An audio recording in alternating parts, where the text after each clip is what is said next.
Je salue les saints au nom du Seigneur Jésus-Christ. Nasalimia watakatifu mujina la Bwana Yesu Kristo. Vous allez bien?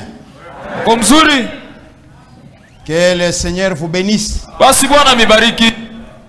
Nous remercions notre Père Tunamshukuru baba yetu parce qu'il nous a comptés parmi les vivants ce matin. sababu alituhesabu katikati walio hai asubuhi ya leo.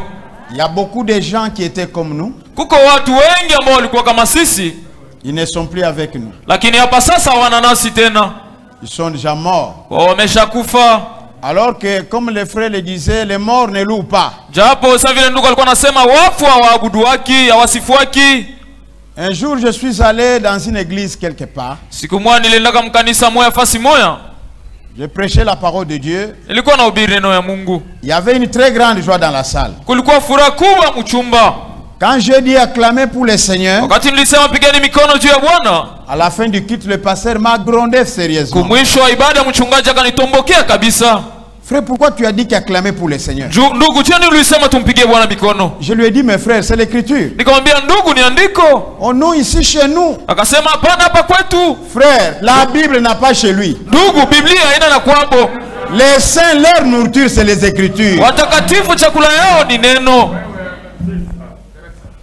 Je m'en vais remercier les anciens Na washukuru wazee pour leur confiance. juu ya tumaini yao. En particulier le pasteur Hassan. Wakipekee mchungaji Hasani. Et mes deux bien-aimés qui sont derrière moi. Na wapendwa wangu wawili wazee ambao wako nyuma yangu. On ne se connaissait pas. Hatukuwa najuana. Mais on se parlait seulement au téléphone. Lakini tulikuwa nazungumza tu kusimu. Ils m'ont fait confiance. Walinipatia tumaini. Je remercie toute l'église entière. Nashukuru kanisa yote nzima. Parce qu'ils venaient chaque jour écouter la parole. Sababu walikuwa nakuja kila siku kusikia neno. Ça, c'est une église qui m'a beaucoup marqué. Hii ni kanisa ambayo inanifurahisha sana. Une église pleine d'onction. Ni kanisa yenye kujana upako. Ils écoutent la parole vraiment très bien. Wanasikia neno vizuri kabisa. Pour cela que le Seigneur vous bénisse beaucoup. Juu ya ile Bwana mibariki sana. On ne termine pas la parole. Neno hatuimalizaki. On s'arrête seulement. Tunasimamishaka tu.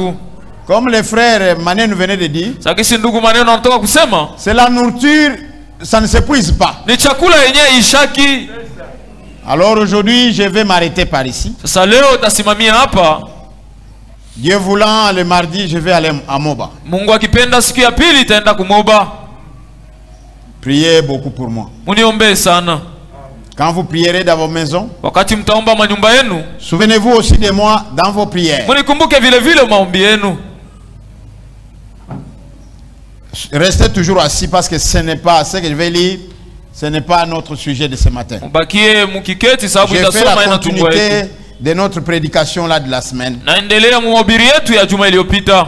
Quand il ouvrit le 5e sceau, wakati alifungua muhuri wa 5, j'ai entendu. Nikasikia. Quand il ouvrit le 5e sceau, j'ai vu sous l'autel les âmes de ceux qui avaient été immolés à cause de la parole de Dieu, à cause du témoignage qu'ils avaient rendu. Na wakati alifungua muhuri wa 5, nikaona chini ya madhabahu manafsi ya wale ambao walikatwa vichwa na juu ya ushuhuda wa neno. Directement vous voyez que ici, mnaona mara moja kusema hapa, il n'y a pas un cheval qui sort. Hakuna farasi mwenye kutoka. Il n'y a pas un être vivant qui sort. Hakuna kiumbe aliye hai mwenye kutoka. Tout change. Yote vinabadilika. C'est-à-dire la présence du cheval, la présence d'être vivant, cela concerne l'épouse, l'église des nations. Quand l'enlèvement va avoir lieu, le 4e sceau s'arrête. Maintenant, lorsque l'épouse va partir, le salut ne se limite pas. C'est le moment que Dieu, Jésus-Christ, retourne à son peuple. Souvenez-vous de Joseph. Lorsqu'il était en Égypte, il avait marié une fille égyptienne. Lorsqu'il va se rencontrer avec ses frères, il a dit à son épouse de monter à l'étage, dans la chambre haute. pour qu'il puisse se faire voir à ses frères. ili apate kujionesha kwa ndugu zake. Le cinquième sceau Muhuri wa tano appelle les deux oliviers, unaita mizabibu tatu, mizabibu mbili, Élie et Moïse. Eliya na Musa. Là, nous sommes dans l'Apocalypse 11. Pale tuko Ufunuo sura ya 11. Juste après l'enlèvement de l'épouse, Kuisha tu kunyakuliwa kwa bibi harusi, le cinquième sceau entre dans la scène. muhuri wa tano unaingia mkazi. Ces âmes que vous voyez, Ile manafsi mko qui naona sont sous l'autel en train de pleurer, iko chini ya mimbali iko nalia, ce sont les Juifs que Hitler a tués ni wale Wayahudi ambao Hitler aliwaua dans la deuxième guerre mondiale. muile vita ya pili ya dunia. Ce sont eux qui pleurent encore. Ni wale ndio iko nalia tena. Jusqu'à quand, Seigneur? Paka tena wakati gani Jusqu'à Bwana? quand, Seigneur? Paka wakati gani Bwana? Notre prophète pensait que ces âmes ici, ce sont les gens que l'église catholique a tués dans le cours des âges. Nabii wetu aliwazia kusema hii manafsi ni watu ambao kanisa Katolika iliwaka pensait kipindi comme ça, kizazi. comme un homme. Alikuwa anawaza kama mwanadamu, Mais le Saint-Esprit est venu. lakini Roho Mtakatifu Il lui ikakuja a dit que ces âmes-là, c'est l'épouse. ikamwambia ile manafsi ni bibi Ils harusi, ne sont plus sur la terre. hapana tena pa Ils dunia, sont déjà enlevés. wao waisha kunyakuliwa. Le cinquième sceau, Muhuri wa tano quand ça va s'ouvrir, wakati utafunguliwa s'appelle les deux oliviers. unaitwa mizabibu mbili. Lisons cela. Tusome ile. On me donna un roseau semblable à une verge, Wakanipatia litete ambayo inafanana na fimbo, en disant, kisema lève-toi et mesure le temple de Dieu, l'autel et ceux qui adorent. basi lamuka na upime hekalu ya Bwana na madhabahu na wale ambao Je suis wanaabudu. dans l'Apocalypse 11. Niko Ufunuo sura ya Mais 11. le parvis extérieur du temple, Lakini laisse-les en dehors. fasi ya nje ya hekalu iache nje, Ne les mesure pas, usipime, car il a été donné aux nations. sababu ilipewa kwa Elles mataifa, fouleront au pied la ville sainte nao watafinyanga mji mtakatifu pendant 42 mois. muda wa miezi 42. Verset 3. Mstari wa 3, Je donnerai à mes deux témoins nami nitawapatia mashuhuda wangu le wawili pouvoir de prophétiser, uwezo wa kutabiri, revêtus de sacs wakivala magunia pendant 1260 jours, mu 1260 jours, 3 ans et demi. miaka 3 na nusu.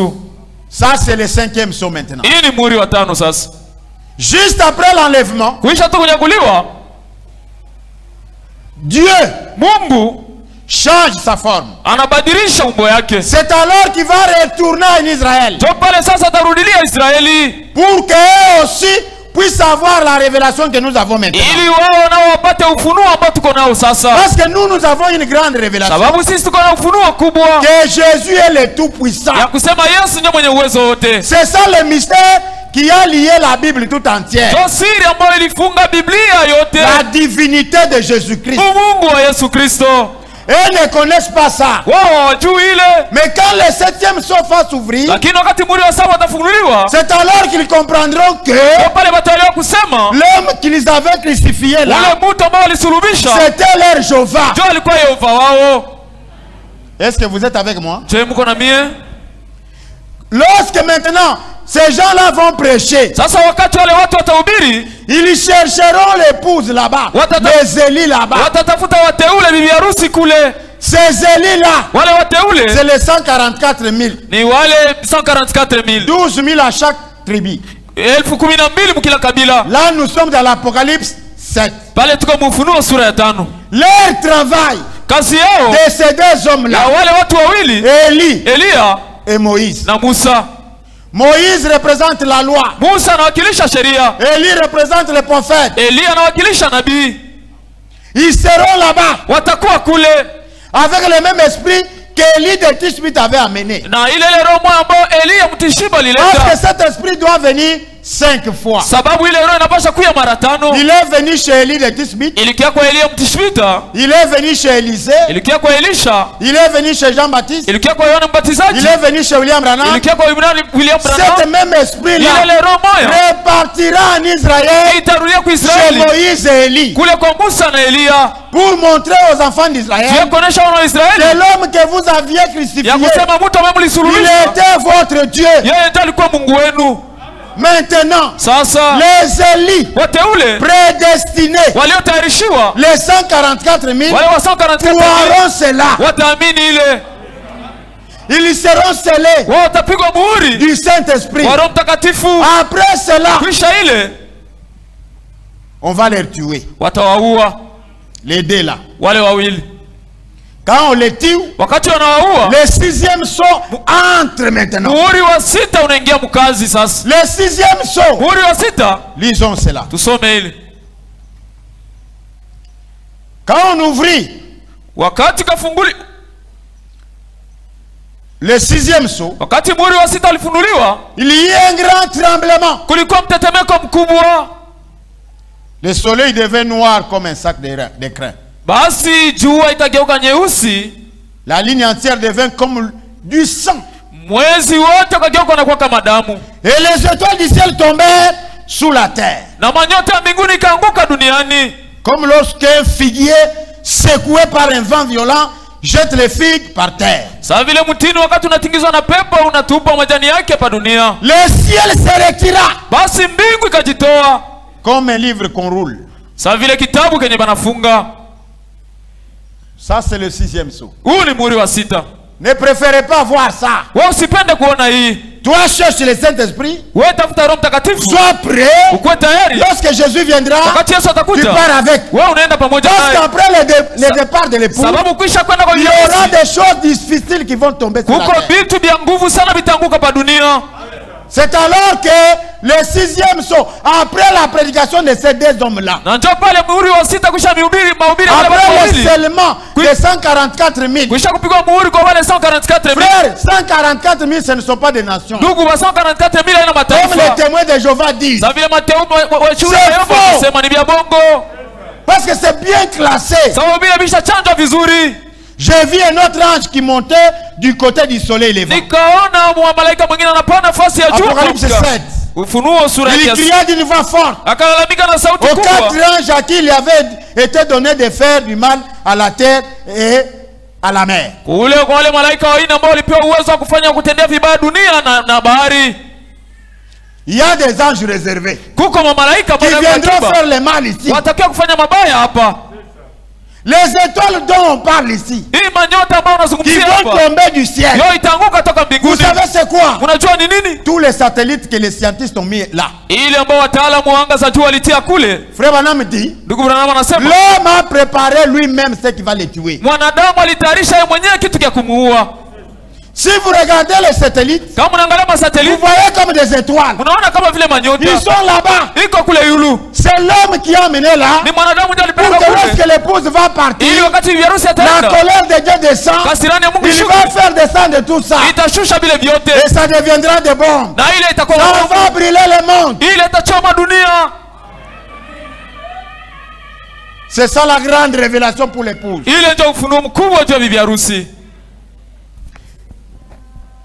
Ne faites pas le mal à la terre, Basi msifanye mabaya kwa ni à dunia, la mer, wala kwa bahari, ni aux arbres, wala kumiti, jusqu'à ce que nous ayons marqué du sceau les fronts des serviteurs de notre Dieu. mpaka pale tutapiga mihuri kunyuso ya watumishi wa Mungu wetu. Israël, c'est le serviteur. Israeli ni mtumishi, Mais toi, lakini tu wewe es le fils et la fille. ni mwana na binti wa Mungu. Est-ce que vous êtes avec moi? Je mko na mie? Nous, l'épouse, Sisi ni nous harusi, ne sommes pas les si serviteurs. hatuna watumishi, Nous sommes les fils sisi ni et wana les filles de Dieu. na binti wa Mungu. Mais Israël, lui, Lakini Israeli c'est le yeye serviteur de Dieu. ni mtumishi wa Mungu. Quels sont ces serviteurs? Basi watumishi wake ni gani? J'ai entendu le nombre de ceux qui avaient été marqués du sceau. Mimi nikasikia hesabu ya wale ambao walipigwa muhuri, 144 000 de toutes les tribus d'Israël. 144,000 wa makabila yote ya Israeli. Mais vous verrez les témoins de Jéhovah Lakini mtaona washuhuda wa Yehova dire que les 144 c'est la nation. wanasema wale Quelle 144 disgrâce. mataifa. Basi ni kukosewa neema gani? Un jour, Siku moja au Kassai, ukasai, les témoins de Jéhovah faisaient leur sainte scène. washuhuda wa Yehova walikuwa wanafanya meza yao ya Bwana. L'un d'eux m'a invité. Mmoja wao alinialika Venez voir comment nous faisons la sainte scène. kuyaone namna gani tunasherehekea meza ya Bwana. Je suis allé. Nikaenda, Ils ont préparé la sainte scène. wakatayarisha meza ya Bwana. Ils étaient assis calmement là. Walikuwa na keti kimya Bien kabisa, habillé. wakivaa vizuri, Mais personne ne mangeait. lakini hakuna mtu alikuwa anakula. Moi, je me suis mis debout Mimi nikasimama pour aller prendre pour manger. nikabebe ili nikule. L'un d'eux a couru. Mmoja wao Non, akakimbia. non, non, non. C'est Hapana, pour les 144 hii 000. ni juu ya C'est pour 144,000. les membres, ouais. Ni juu ya Je leur ai dit, c'est mtakatifu. moi. Nikamwambia ni mie. Ces membres, ouais, là, c'est moi. Ule mwenye alipakwa mwanamemba ni mie. Oh mais non, ne faites pas ça. Hapana, usifanye vile. J'ai dit, mais pourquoi vous avez Nikasema fait jia ça? nini mulifanya hivi? Si vous ne voulez pas manger, Kama mpendi pourquoi vous kula. l'avez fait? Sasa jia nini mulitayarisha? Les 144, ce n'est pas vous. Wale wa 144 tena Les mpe. 144, Wale wa 144 c'est Israël. ni Israeli. Nous sommes graciés Sisi ni parce que tulipata Dieu nous a neema. révélé sa parole. Sababu Mungu alitufunulia neno yake. Alors frère, Sasa ndugu, le 6e sceau, muhuri wa 6 quand ça va s'ouvrir, wakati utafunuliwa c'est la grande tribulation. ni ziki kubwa, C'est le malheur qui n'a jamais été sur la terre Ni ole- depuis que Dieu a créé. ni ole ambayo itakuwa pa dunia ya kuwaka tangu Mungu aliumba dunia. Le Seigneur a amené la science jusqu'au point où chaque nation développée fabrique une arme nucléaire. Bwana alipeleka siansa mpaka pale mataifa yenye kuendelea inatayarisha bomu au magombora. Il a fallu recevoir un prophète dans votre âge. Ilipasha kupokea nabii mkizazi kenu. C'est vraiment important. Ile ni ya lazima sana. Chaque nation, Kila taifa, la Russie, ils se préparent. Urusia Les wanajitayarisha. États-Unis se préparent. Umoja wa Marekani Les wanajitayarisha. Chinois se préparent. Watu wa China Les Indiens wanajitayarisha. se préparent. Waindi Les wanajitayarisha. Français se préparent. Wafaransa Les wanajitayarisha. Allemands se préparent. Wajerumani wanajitayarisha. Chacun cherche une arme nucléaire. Kila mtu anatafuta kombora. Mais c'est moi qui retiens encore cela. Lakini ni mimi ndio niko nashika ile Parce sifanyike que je kwanza. suis encore l'épouse. Sababu mimi ningali bibi harusi. C'est à cause de moi Ni juu yangu. qu'il y a une petite paix que nous avons. Njoo tuko na kaka salama kadogo tuko. Mais lorsque l'épouse Lakini partira, wakati bibi harusi ataenda, le diable descend sur la terre. shetani atashuka pa dunia. Il s'incarne dans un homme. Na haya ataingia ndani ya mtu. Tout ce que je vous lis Hivi vyote niko nabisomea. sera une réalité. Itakuwa mambo ya kweli. Le monde va sauter. Dunia itaripuka. Les rois Wafalme chercheront à le refuge. watatafuta makimbilio. Les généraux Wajamadari chercheront à entrer quelque part, watatafuta kuingia mais nafasi ils n'auront pas moja, la place de se réfugier. lakini hawatakuwa na nafasi ya kukimbilia. Notre refuge, Kimbilio letu c'est le Seigneur Jésus. ni Bwana Yesu Kristo. Maintenant, arrivons au 7e sceau. Sasa tufike kwa muhuri wa 7. Vous remarquerez que Mtaona ya kusema le 7e sceau n'est pas dans l'Apocalypse 6. muhuri wa 7 hauna Ufunuo sura ya 6. C'est le 6e sceau qui limite l'Apocalypse 6. Ni muhuri wa 6 ndio natia mpaka kufunua sura ya 6. Il y a tout un chapitre Kuko 7 kuko sura mzima 7 au milieu du 6e et 7e sceau. katikati ya muhuri wa 6 na wa 7. Ça c'est trop profond encore. Ile ni ya kilindi tena sana. Si Dieu me donnera le temps et que nous vivons encore sur la terre, Kama Mungu atanipatia tena wakati na tukiishi tena pa dunia, je demanderai aux anciens mitalomba tena wazee à partir de chez moi kuanzia kule kwangu que je puisse venir ili nipate kuja rester avec vous un temps nibakie nanyi wakati pour vous parler en profondeur ili nimizungumzie mkilindi les 70 semaines, ile majuma les 17 7 âges, mizazi les 7 7 sceaux na ile mihuri en 7 condensé mukifupi pour vous faire sortir quelque chose. ili nimitoshe kitu kimoya. Ce que j'ai toujours fait. Ndio kile Je l'ai minafanya. fait dans mon église. Ilifahamu kanisa yangu. Je suis resté du haut de la chair 8 mois. Nikabakia kumimbali miezi 8. Je suis allé par invitation. Nikaenda kwa aliko. Je suis resté 5 mois Nikabakia en miezi train 5. d'enseigner tout ça Niko nafundisha hivyo. par la grâce de Dieu. Kupitia neema ya Mungu. Si Jésus vient, Kama Yesu anakuja, vous avez déjà une partie. nyinyi mko tayari na sehemu. Remarquez, Tazama, entre le 6e kati ya muhuri wa 6 et le 7e na sceau, muhuri wa 7 il y a tout un chapitre 7. kuko mstari mzima wa 7. Dieu n'a pas fait ça par hasard. Mungu akuifanya ile kwa bure. Dieu ne fait rien pour rien. Mungu afanyage kitu kwa bure. C'est un vrai mathématicien. Yeye ni mfanya hesabu mzuri. Le 7e sceau, Muhuri wa 7 c'est la fin. ndio mwisho. Quand ce 7e sceau sera une réalité, Wakati muhuri wa 7 utakuwa kweli, utageuka kuwa kweli. l'épouse n'est pas sur la terre. Bibi harusi anatena pa dunia. Il est déjà parti. Yeye ishaenda. C'est pourquoi Ndio kwa maana les frères qui disent que wale wandugu ambao wanasema les kwamba tonnerres sont révélés, huruma isha kufunuliwa, ils n'ont rien compris. wao hawakuelewa kitu. Alors, ils n'ont rien compris. Sasa hawakuelewa kitu. Frère Branham, à la fin, Ndugu Branham kumwisho, au paragraphe 400 mukifungo 400 du 7e sceau, wa mahubiri muhuri wa 7 il dit ceci. anasema hivi: Quand cette bande wakati kanda arriverait dans les mains des gens quelque part. itafika mumikono ya watu nafasi moja, N'en faites pas un isme. basi usifanye kana kwa mafundisho ka kidogo. Ce que vous devez savoir, Kile mnapasha kujua c'est que le mystère de cette tonnerre ya kusema siri ya mingurumo n'a saba pas été donné à Jean de l'écrire. haikupewa kwa Yohana ili apate kuandika. C'est un mystère complet. Ilikuwa ni siri ya kuenea yote Jusqu'à ce que Branham est mort, mpaka pale Branham il ne alikufa. connaissait pas ce que disait le tonnerre. Haya kwa najua kile mingurumo alikuwa anasema, Sauf les frères aujourd'hui. isipokuwa tu bandugu ba leo. Ils ont créé ça pour faire bien la magie. Wewe walichukua ile juu ya kufanya upaka dawa, Parce qu'il y a des prédicateurs magiciens. sababu kwa wahubiri wapaka dawa Ils vous prêchent avec l'onction, vous pensez que c'est Dieu. Alors que ananihubiria ce na n'est pas upako, Dieu. mnawazia kusema ni Mungu. Haina Mungu, ni dawa. Moi, j'ai vu un pasteur me combattre dans l'esprit. Mimi nilionaka mchungaji mweko ananipiganisha mkiroho. Cet enfant que vous voyez, Huyu mtoto mko naona c'est mon fils. ni mtoto wangu. J'ai été émerveillé Mimi de le nilishangaishwa voir prédicateur. kumuona anakuwa mhubiri. Le Moïse que vous voyez là, Huyu Musa mko namuona c'est mon fils. ni mtoto wangu. Il a crié là où j'étais. Yeye aliamini kule mimi. Un jeune garçon. Kijana Je ne le connaissais même pas. mimi sikuwa Là, il najua. commence à m'expliquer. Wakati anaanza Mais papa, nifasiria, c'est moi, tel, c'est moi. mzazi Oh, c'est mimi. merveilleux. Mimi De nilishangaishwa le voir un serviteur. kumuona anakuwa mtumishi. Un jour, frère, Siku moja ndugu, un frère a divisé l'église. ndugu mwali kabula kanisa. Un frère que j'aimais beaucoup. Ndugu mwali nilikuwa napenda sana, Il est parti. yeye akaenda. D'ailleurs, Kwanza un frère qui est venu, ndugu mwenye alikuya il était quelque part. alikuwa nafasi moja, Un venant, mwenye kuja wa kuya il tu, arrive dans l'église, anafika mkanisa il y trouve les anciens. anakuta wazee. L'ancien qui était avec nous là-bas, Mzee alikuwa nasi pale, en voyant comment les frères prêchaient, ukuona gisi ndugu alikuwa anahubiri, il lui a fait confiance. akampatia tumaini, Il a dit, frère, tu restes avec. akamwambia ndugu, bakia hapa. Quand le frère a eu l'église, Wakati ndugu alipata kanisa, il a eu la popularité. yeye akapata kavumu, mabeka Il est devenu ikapanda, orgueilleux. anakuwa Faites kiburi. attention avec les venants. Fanya angalisho na bakuyakuya, anavimba, Il était là. anakuwa pale. Moi. Mimi Moi. mimi, Toi. wewe Toi qui? we nani?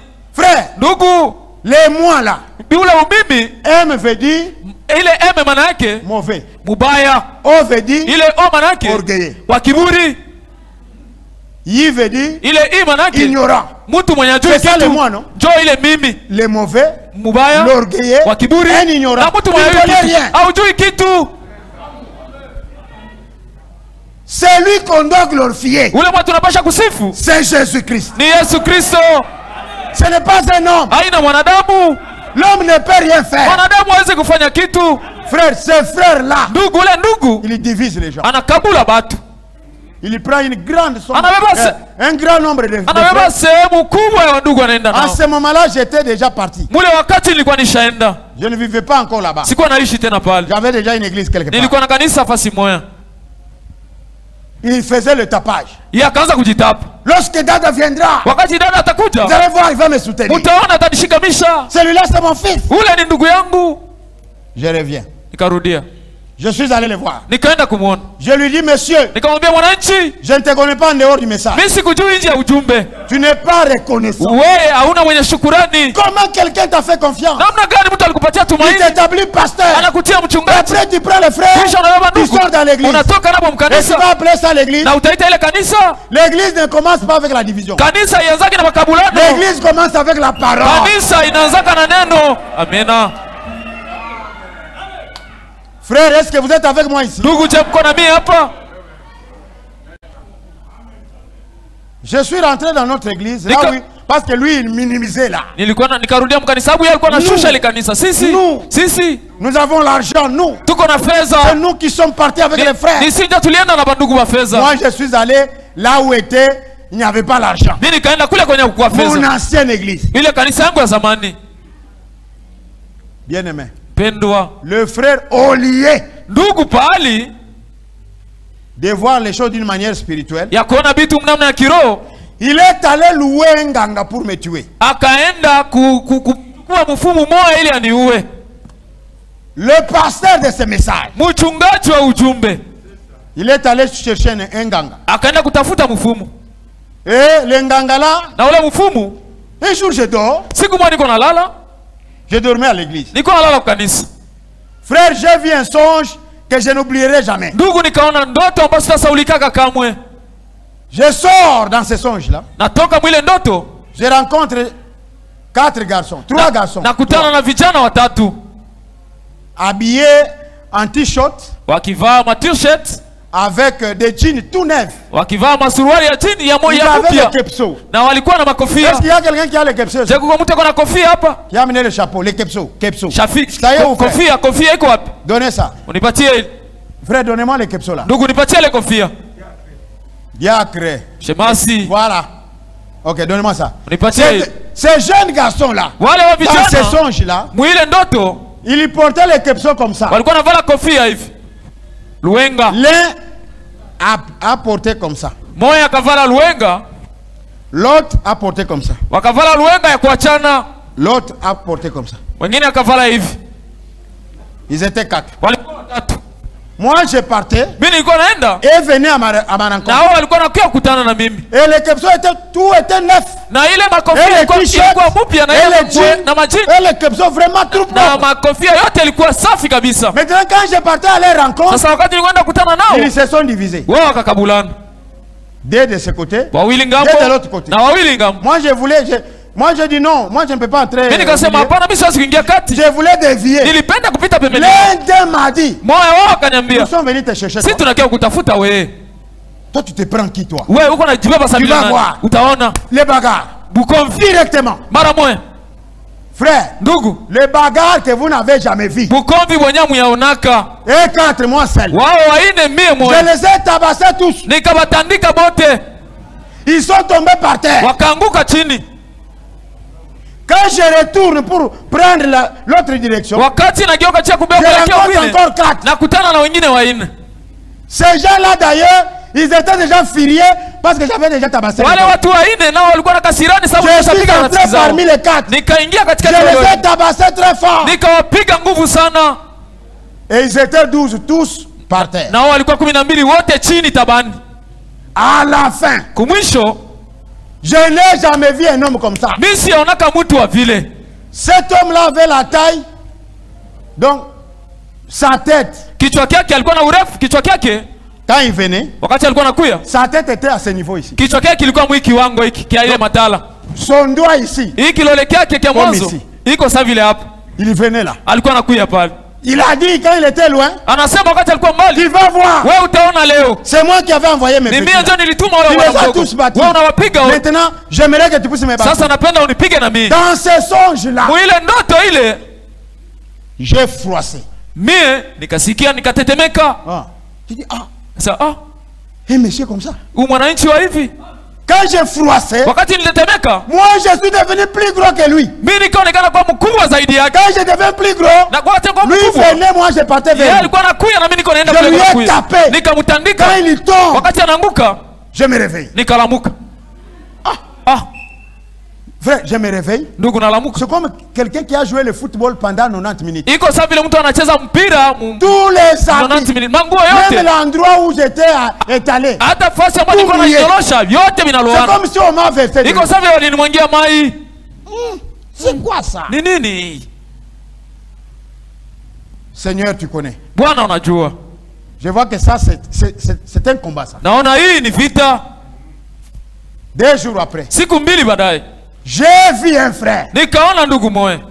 Il fut chef de groupement. Yeye alikuwa mkubwa wa kikundi cha watu. Il fut chef de groupement. Alikuwaka mkubwa wa Il mtu était mwingine. parti avec ce pasteur. Aliendaka na ule mchungaji Je le vois venir na muona anakuja. avec un arbre. Il avait un arbre, Alikuwa na silaha, un bâton. alikuwa na fimbo. Il vient furieux. Anakuja mweka sirani. Il me dit, Ananiambia, Okomona. utaona. Il vient avec le bâton pour Anakuja na fimbo ile nipige. Moi, je suis venu directement Mimi nikakuja mara moja. à la place que le bâton me tape. Pahali ya fimbo inipige, C'est ses mains qui me tapent. ni mikono yake ndio Le inanipiga. bâton tombe derrière Na moi. ile fimbo inaanguka nyuma yangu. Je suis tourné. Nikageuka. J'ai pris le même bâton que lui a amené. Nikabeba ile fimbo Je lui alileta. ai tué avec. Nikamuua nayo. Dans les songes là. Mundoto. J'ai compris que le frère Nikaelewa kusema ndugu, est allé plus loin. yeye alienda mbali sana. Il cherche à m'éliminer physiquement. Anatafuta kuniua mkimwili. J'ai pris un diacre de notre église. Nikawa shemasi wa kanisa yetu. Je lui ai dit allons voir les soi-disant pasteurs là. Nikasema twende tumuone yule mwenye kujiita mchungaji. Nous sommes allés les voir. Tukaenda kumuona. Je lui ai trouvé avec ses frères là. Nikamkuta na ule ndugu. Avant d'y aller, mbele ya kwenda, je me réveille le matin. nalamuka asubuhi. J'ai vu les songes la nuit. Nikaona ile ndoto le matin à 10 heures. Asubuhi na saa 4. Je sortais pour aller voir le pasteur Bachor. Nilikuwa natoka ili nene mchungaji. Lui le connaît. Yeye anamjua. Quand je partais, wakati nilikuwa naenda, j'ai vu ces frères là. Nikaona ule ndugu. Là ce n'est pas encore un songe. Pale ana tena ndoto. Il était à la bifurcation. Yeye alikuwa masanganjia. Il a pris quelque chose. Akabeba kitu kimoja. Il a trouvé un trou. Akazikula. Il a mis là-bas. Akazika. Il faisait ça. Wisha kafinya. Moi de loin. Mie mbali. Je lui ai aperçu. Nikamuona. Je suis allé vite. Nikaenda haraka. Je lui ai dit. Nikamwambia, tu vas mourir. Ndugu utakufa bure. Wewe utafanya miezi 2. Ce que tu fais ici. Hivi uko nafanya? Ça ne me fera rien. Parce que la nuit, je t'ai tué. Nilikuua. Il est resté silencieux. Akabakia kimya ananiangalia. Le soir à 17h. Magharibi na 17h. J'appelle un frère. Amène-moi chez l'autre. Unipeleke kwa ule. Nous sommes allés le voir. Tukaenda kumuona. J'ai dit à ce pasteur. Nikamwambia yule mchungaji. Tu as abandonné la parole. Wewe unaacha neno. Tu fais le fétiche. Wewe unafanya madawa. Mais cet homme ici. Lakini huyu mtu. Tu l'as induit en erreur. Wewe unampeleka mkosa. Moi je suis serviteur de Dieu. Mimi niko mtumishi wa Mungu. Je connais pourquoi je prêche. Najua nini niko na ubiri. Ce n'est pas un homme qui m'a dit de faire. Haina mwanadamu ndio aliniambia nifanye hili. Je connais comment j'écris. Najua namna gani niliamini. Je connais comment était ma naissance. Najua namna gani nilizalika. Tu as induit ses frères en erreur. Wewe unamuingiza ndugu mkosa. Je suis désolé. Mie nafadhaika. 2 mois après. Miezi 2 kwisha. Bali muzika. Bien aimé. Pendwa. Il y a des sorciers dans ces messages. Kuko wachawi muujumbe. Il faut faire attention. Napasha kufanya angalisho. Un frère. Ndugu. Il prêche très bien. Anahubiri vizuri zaidi. Mais. Lakini. Bizarre. Mwenye eleweki. Quand le 7e saut. Wakati muri wa 7 sera sur place. Ambao utaonekana. Là Dieu dit pas de temps. Pale Mungu anasema hakuna tena wakati. Son épouse est déjà dans la gloire. Bibi harusi wake kwa mtukufu. 144 000 est déjà scellé. 144 000 wameshapigwa muhuri. Le millénaire est déjà préparé. Utawala wa miaka 1000 umeshatayarishwa. Il veut prouver au monde. Anapenda kuhakikisha dunia. À tous les pouvoirs du monde. Na uwezo wote wa dunia. Que personne n'est fort que moi. Ya kusema hakuna mtu yuko na nguvu sababu. C'est pourquoi la Bible dit. Ndio Biblia inasema. Il a pris son pied droit. Alibeba mkono wake wa kuume. Il a mis sur la mer. Akatia mubahari. Son pied gauche. Mkono wake wa kushoto. Sur la terre. Akatia juu ya nchi. Il a levé sa main. Na akanyanyua mkono wake. Pour dire que. Ya kusema. La mer. Bahari. La terre. Na nchi. M'appartient. Yote ni mali yangu. Et vous les hommes. Na nyinyi wanadamu. Qui vivez sur la terre. Mnaishi kwa dunia. Et toutes les créations dans l'eau. Na maumbile yote ya maji. C'est moi le créateur. Ni mimi muumbaji. Il n'y a pas encore le temps. Hakuna tena wakati. C'est alors que les tonnerres feront entendre la réalité. Pas aujourd'hui. Que le Seigneur vous bénisse. Que le Seigneur vous bénisse. Voilà. L'Apocalypse 10. Voilà l'Apocalypse tout entière. La révélation. Je répète et je conclue, vous vous mettez debout, je vous prêche ce matin. Je vous ai dit ceci. Les 4 premiers sauts. Le premier saut, il y a eu un être vivant avec la face du lion. Je vous ai expliqué que les lions représentaient la pire parole que Paul a prêchée. Personne ne pouvait le contredire. Il était accompagné de miracles, de prodiges. Le deuxième saut, l'animal qui vient, c'est un cheval rouge. L'être vivant, c'est un bœuf. Frère Branham dit, le bœuf représente le sacrifice. Le cheval rouge, l'animal qui avait un cheval blanc, qui se faisait frère, devient païen, il commence à tuer les frères.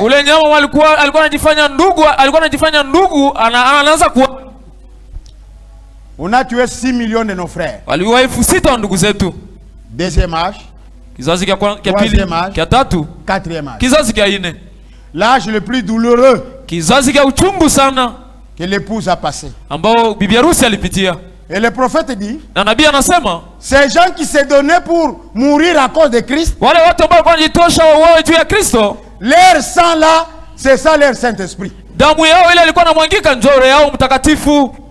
Ils iront avec nous dans la gloire. Wao wataenda nasi mtukufu. Ils se reposent dans la tombe. Wako napumzika makaburi. Le troisième saut, Muhuri wa tatu, il y a la présence d'un cheval noir. kuko uwepo wa farasi mweusi. C'est toujours le même antichrist Ule ni ule mpiga Kristo qui est Rome papal, ambao ni mtu wa avec la kipapa dénomination na mazebu et l'écuménisme. na muungano wa makanisa leo. L'être vivant qui est à Paris, Ule kiumbe aliye hai mwenye kuonekana c'est l'homme. ni mwanadamu. Là, nous voyons la sagesse d'un homme. Pale tunaona hekima ya mtu.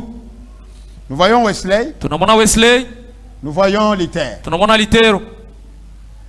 Ce sont eux qui ont ramené le protestantisme. Ni wao ndio walileta kiprotestanti. C'est Dieu. Ni wao. Il y a eu les protestants, Kulikuwa wa les protestanti, méthodistes, kulikuwa wa les methodistes, presbytériens wa presbyteriens et tout le reste. na wale wengine wote. À la fin de l'âge Kumwisho wa de kizazi Philadelphie, cha Philadelphia, pour entamer l'âge de la Odyssée, ili tuingie kizazi cha il y Laodikia, a eu une période que nous appelons les pentecôtistes. kulikuwa kipindi kimoja ambacho tunaita baporo, Le retour des dons dans l'église. kurudia kwa mazawadi mkanisa. Et aussi, aujourd'hui, ils sont des dénominations. Wao vile vile leo weko mazebu.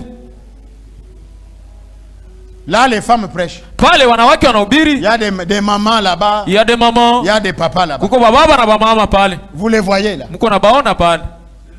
Mais il y avait une promesse Lakini kulikuwa malako qu'au jour de la voix du 7e ya kusema kusiku ya sauti ya il malaika wa saba sonnerait la trompette. atapiga baragumu. Le mystère. Siri moya, Le mystère qui a lié la Bible. siri moya ambayo ilipiga muhuri La Biblia, divinité de Jésus umungu wa Yesu Kristo sera une réalité. itageuka na kwa mambo ya kweli. C'est alors que nous avons vu Ndio pale que tuliona le quatrième saut, ya kusema muhuri wa nne, l'être vivant qui apparaît, ule kiumbe aliye hai aliyotoka il vient avec la tête d'un aigle. anakuya na kichwa cha tai. Regardez comment Dieu fait les choses. Muangalia kisi Mungu anafanya vitu. Il prend le premier âge, Anawewa kizazi cha kwanza, l'animal le plus puissant. ule nyama mkali wa nguvu zaidi. Il prend le dernier âge de l'église, Anawewa kizazi cha mwisho kanisa, l'oiseau le plus puissant qui vole plus que tous les oiseaux. ndege wa uwezo mwenye anarukaka juu kuliko ndege zote. Et nous avons dit, Nasi tulisema l'aigle est représenté par un prophète. ule ndege anawakilisha nabii. Plus il vole, Jinsi anaruka zaidi yule plus il voit clair. na anaona zaidi vizuri. Un prophète monte dans l'esprit. Nabii anapanda muroho, Il reçoit la révélation. yanapokea ufunuo, Il descend sur la terre. anashuka pa dunia, Il parle au peuple de Dieu. yanasemezana na watu wa Mungu, Et à la fin, na kumwisho l'église part. kanisa inaenda. Maintenant, Sasa dès que l'église monte, wakati kanisa inapanda, le cinquième saut entre dans la scène muhuri wa tano unaingia mukazi avec les deux témoins. na wale washuhuda wawili Musa na Elia. Après leur prédication, Kisha mahubiri yao ils vont sceller les 144 000. watapiga muhuri wa 144,000 Et ils seront tués. nao watauawa. Ils vont être exposés 3 jours Wao à la watateketezwa place siku publique, tatu là nafasi ya où on watu avait crucifié Jésus. pale kwenye walimsulubishaka Yesu, Et ils vont ressusciter. nao Ils watafufuka, entreront au ciel. nao watarudia mbinguni. Toujours les mêmes deux là. Wale wawili Que Pierre, Petro, Jean, Yohane Jacques confie sur la na montagne. Yakobo waliwaona Ce sont milima. ces gens là qui viendront. Ni wale watu ndio watakuja Après leur résurrection, kuisha kufuka kwao, la grande tribulation commence. ziki kubwa inaanza. Dieu laisse maintenant. Mungu anaacha sasa. Prophète dit, Nabii anasema les scientifiques, les savants, wale watu wa siansa ya juu, ceux qui fabriquent des armes nucléaires, wale ambao wanatengeneza mabomu au magombora, aujourd'hui, leo c'est l'ordinateur qui fait tout. ni kompyuta kila kitu. Ils ont déjà tout miné. Wao waisha kutayarisha vile vitu vyote juu. Il reste seulement, Kuna bakia tu que quelqu'un touche le bouton. mtu aguse tu pale, afinyange pale penye Une walitia. fois touché le bouton, Akigusa tu ile tout bouton, ça va s'embraser. yote vinalungula Mais vinalipuka. cela tend encore Lakini l'épouse ne peut pas être mélangée avec les païens. Non? Basi bibi harusi hawezi kuchanganyika na mapagani hapana. Jésus attend encore Yesu anachunga. que l'époux de Jésus Sema épouse monte bibi harusi wa d'abord. Yesu apande kwanza. C'est pourquoi, frère, Kwa maana ndugu, vendez tout ce que vous avez, uzisha vyote mko navyo retirez-vous le Saint-Esprit. na mjitafutie Roho Mtakatifu. S'il vous plaît, Tafadhali vendez tout ce que vous avez, uzisha vyote mko navyo retirez-vous le na Saint-Esprit. mjitafutie Roho Mtakatifu. Tout est bien classé. Vyote bishatiliwa tayari. Veuillez vous mettre debout. Unaweza kusimama wenu.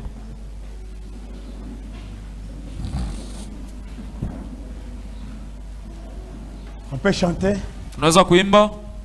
Combien il est bon, combien il est bon. On chante ces cantiques-là et nous lisons la Bible. Tunaimba ile wimbo na tunasoma Biblia. Deux couplets seulement et nous chantons, après nous lisons la Bible. Vipande viwili tu tunaimba na tunasoma Biblia.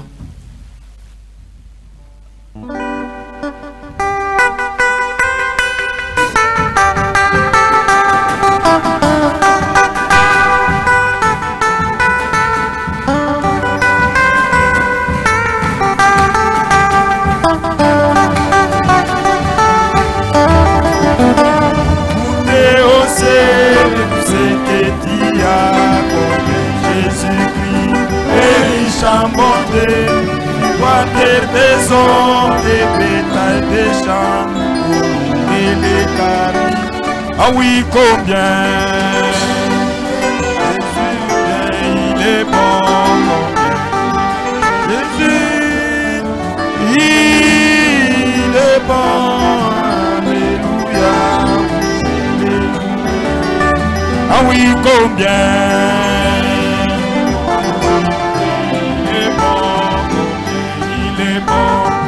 Seigneur mon Dieu, et il est bon, alléluia, je l'ai loué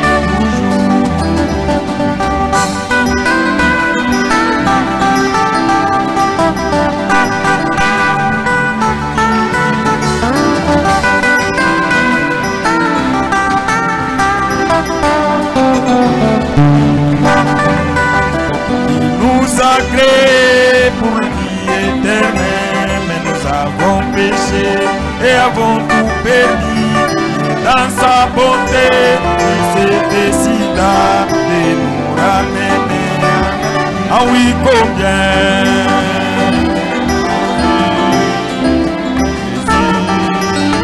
Jésus, oui, il est bon, alléluia, oui, je l'ai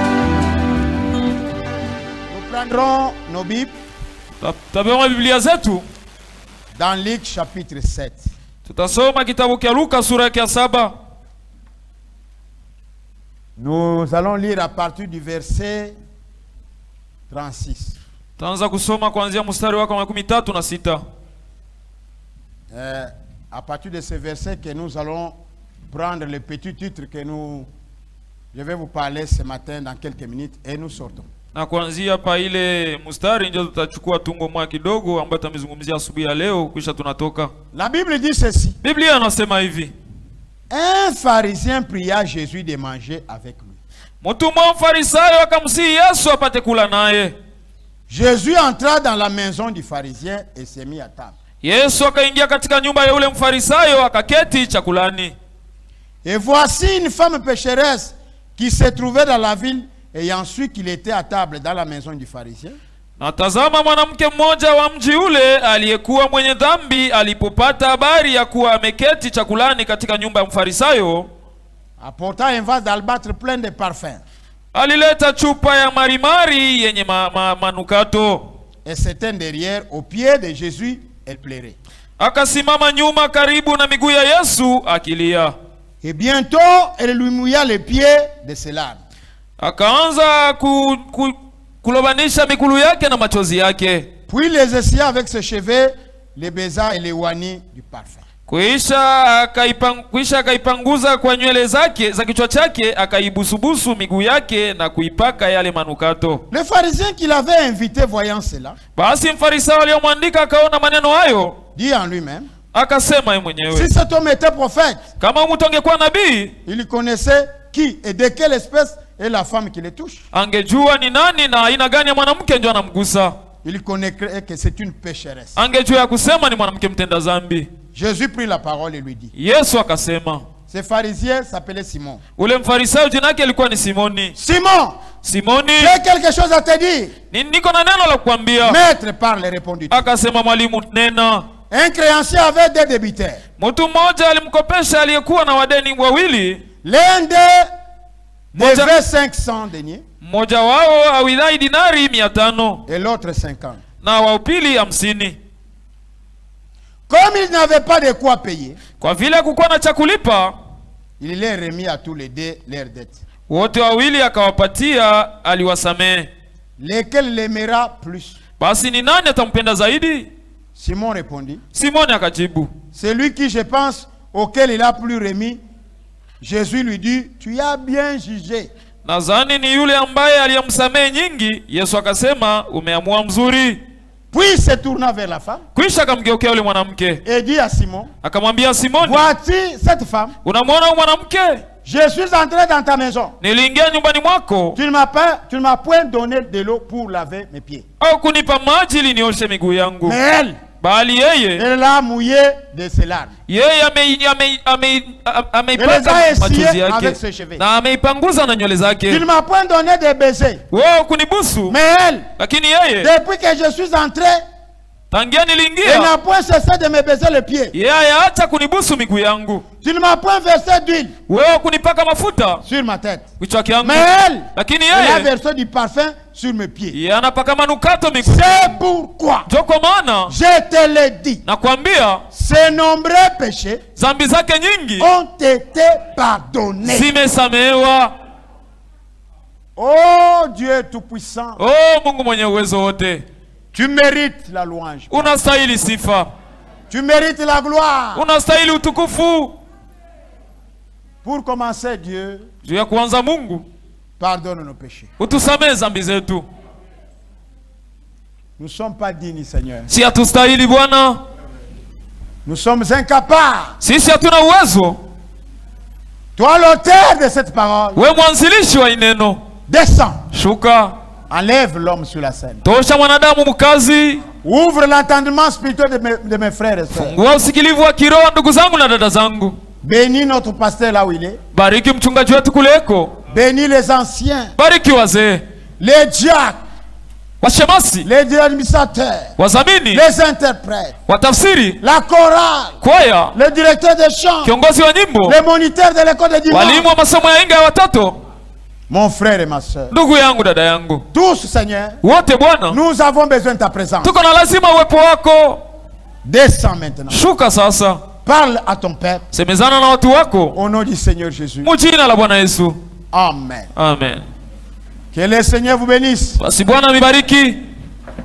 Ce matin, je vais vous parler d'un petit sujet. Asubuhi ya leo tamizungumzia juu ya tungwa kidogo, L'homme le plus méchant que je connaisse. mtu muovu ambao najua.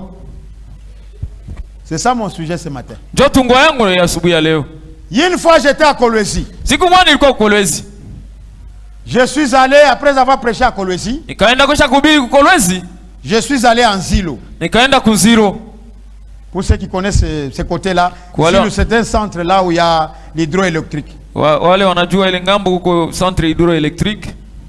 Les dimanches comme celui-ci, Siku ya inga kama hii, il y avait un frère dans les camps de Snell. kulikuwa ndugu moya mkambi ya Snell. Un homme. Mtu moya Dans les camps de Snell, mwile kambi ya il Snell, était un agent Snell. ambao alikuwa mfanyakazi wa Snell. Cet homme-là, Ule mtu il buvait beaucoup. alikuwa anakunywa sana. Quand il est déjà ivre, Wakati analewa, lui, il injuriait que les frères. yeye alikuwa anatukanaka tu bandugu. Bino ba tabernacle. Les gens étaient fous. Vous êtes des fous, vous êtes des insensés. Il injuriait toujours les Alikuwa frères. anatukana kila siku wa ndugu. Quand il prend la bière Wakati anakunywa et qu'il pombe est déjà ivre, na analewa, il s'en prend toujours aux yeye frères. anatukana tu wa ndugu.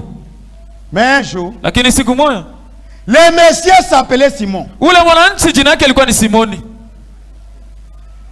J'arrive dans cette cité-là. Nafika pale nafasi pa ule mji, Un homme l'invite. mtu mmoja mwalika. Il dit venez pas écouter notre frère Kuya kwa qui est venu de Kinshasa. ndugu yetu wanatokea Kinshasa. Le monsieur vient dans la salle. Ule anakuya mkanisa. Moi je prêche ce que je vais vous prêcher maintenant. Mimi nahubiri kile nahubiri hapa sasa. Je n'avais pas encore terminé la prédication. Mimi nilikuwa bado sijamaliza. Il s'est mis debout. Yana simama. Cet homme là, le méchant là c'est moi. Ule muovu ni mimi. Pasteur, arrête d'abord. Allez me baptiser. Après tu vas continuer. Mchungaji acha kwanza ukanibatize kisha utaendelea na mahubiri. Oh bien-aimé frère. Oh ndugu mpendwa. Dieu fait des histoires. Mungu anafanyaka vitu. L'homme le plus méchant que je connais. Mtu muovu ambaye najua. C'est ça mon sujet ce matin. Ndio tungo yangu asubuhi ya leo. Je vais exploiter cette écriture. Nitasoma sana hii andiko. Donnez-moi maintenant votre attention. Munipatie angalisho yenu. Toi qui es venu pour la première fois. Wewe mwalukia mara yako ya kwanza. Si tu es notre frère, kama wewe ndugu yetu, que Dieu te bénisse. Mungu akubariki. Mais si tu viens d'une autre église, kama unatoka mkanisa lingine, une chose que tu dois savoir. Kitu kimoja unapaswa kujua. Tu m'as vu monter de la chair avec la Bible. Niona napata kumimbali na Biblia yangu. Je ne prêche pas autre chose que la Bible. Mimi sihubiri kitu kingine nje ya Biblia. Nous ne sommes pas des branhamistes. Si hatuna watu wa Branham. Non. Hapana. Vous savez pourquoi les gens nous appellent les branhamistes? Unajua nini watu wanaitwa wa Branhamistes? Parce que quand vous demandez à quelqu'un, sababu wakati unauliza mtu, tu es chrétien? Wewe ni Mkristo? Non, je suis catholique. Hapana, mimi ni Katolika. Tu es chrétien? Wewe uko Mkristo? Non, je suis protestant. Hapana, mimi niko Protestant. Tu es chrétien? Wewe uko Mkristo? Hapana, niko mtu hapa Pentecôtiste. Je suis un Pentecôtiste. C'est koso. C'est pesa pas. Niko mtu ya CPC, mimi niko mtu wa CPC. CPCO. Alors, et aussi, quand nous parlons de notre frère Branham, il pense que nous sommes des Branhamistes. Branham, ce n'est pas l'église. Les frères qui ont crié à ce que Paul prêchait, on ne les appelait pas les polices. Les gens qui étaient sortis avec Moïse, on ne les appelait pas les mosaïstes. Est-ce que vous êtes ici? Nous sommes les chrétiens. Nous croyons le Seigneur Jésus. C'est lui qui est notre Dieu. Notre baptême, c'est en son nom.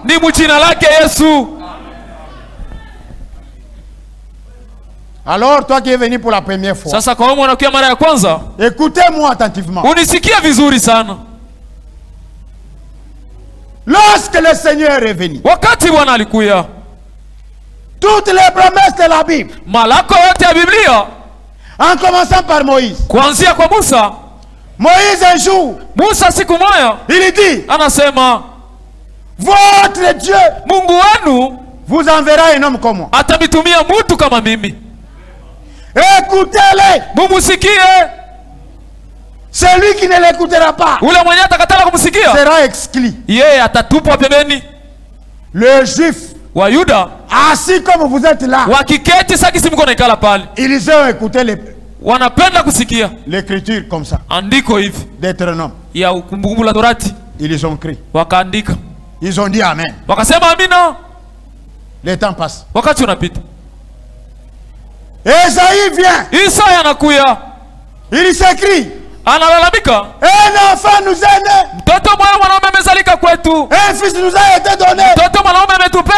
On l'appellera conseiller, prince de la paix, Dieu éternel. Israël écoutait ça. Le même Esaïe, il s'écrit encore. Je vous enverrai un qui va préparer le chemin. Esaïe est mort. Les écrits sont restés. L'homme prophète est parti. Michel vient. Il dit ceci. Si écoutez. Sois attentif. Je vois le Dieu de gloire quitter le ciel, descendre sur la terre, marcher sur les plantes de ses pieds.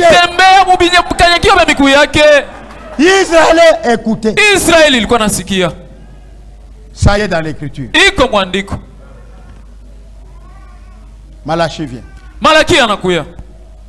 Il dit Israël écoutait.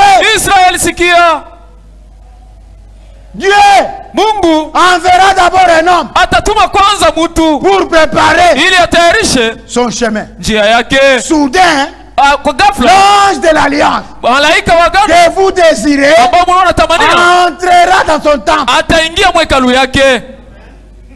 Malachie était le dernier prophète. Malaki alikuwa ni nabii wa mwisho. La Bible est scellée. Biblia inapigwa muhuri. C'est fini. Inaishia pale. Israël maintenant. Israeli sasa Attendez le Messie. alikuwa anachunga Masia. Ils attendaient celui que tous les prophètes ont parlé. Walikuwa anachunga ule ambao wanabii wote walimzungumzia. Mais le Seigneur viendra d'une manière simple que Lakini Bwana tous les religieux ne le connaîtront pas. Bwana atakuwa munamna ya kawaida ya chini sana ambao wa kidini hawajui. Il est venu d'une simplicité Akakuwa mwalimu wa que kawaida la science ne pouvait pas voir. ambayo siansa haingeweza kuona wala kutambua. Dieu dit, Mungu anasema, je vais d'abord distraire ces gens. nitawapumbazisha kwanza hawa watu. Bien sûr, c'est mon peuple, Kweli ni taifa yangu, mais je vais leur distraire. lakini nitawapumbazisha. Comment?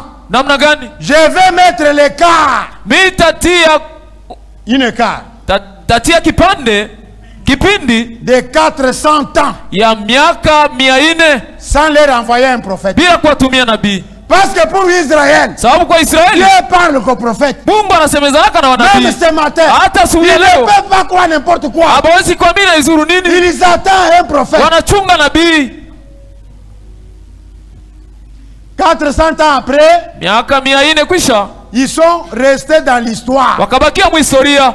Dieu avait marché avec nos pères. Mungu alikuwa kana Dieu était avec Moïse. Mungu alikuwa na Musa. Dieu était avec Esaïe. Mungu alikuwa na Ils Isaya. entraient dans les synagogues. Walikuwa naingia On msinagogi. lisait Moïse. Walikuwa nasoma Musa. Les gens sortaient. Na watu wanatoka. Jusqu'à ce que Mpaka pale la loi est devenue une rite. sheria inakuwa kawaida. La coutume. Inakuwa desturi. L'habitude. Inakuwa kawaida. C'est en cette époque-là Ni muile kipindi sasa que le Seigneur vient. ndio Bwana anakuja.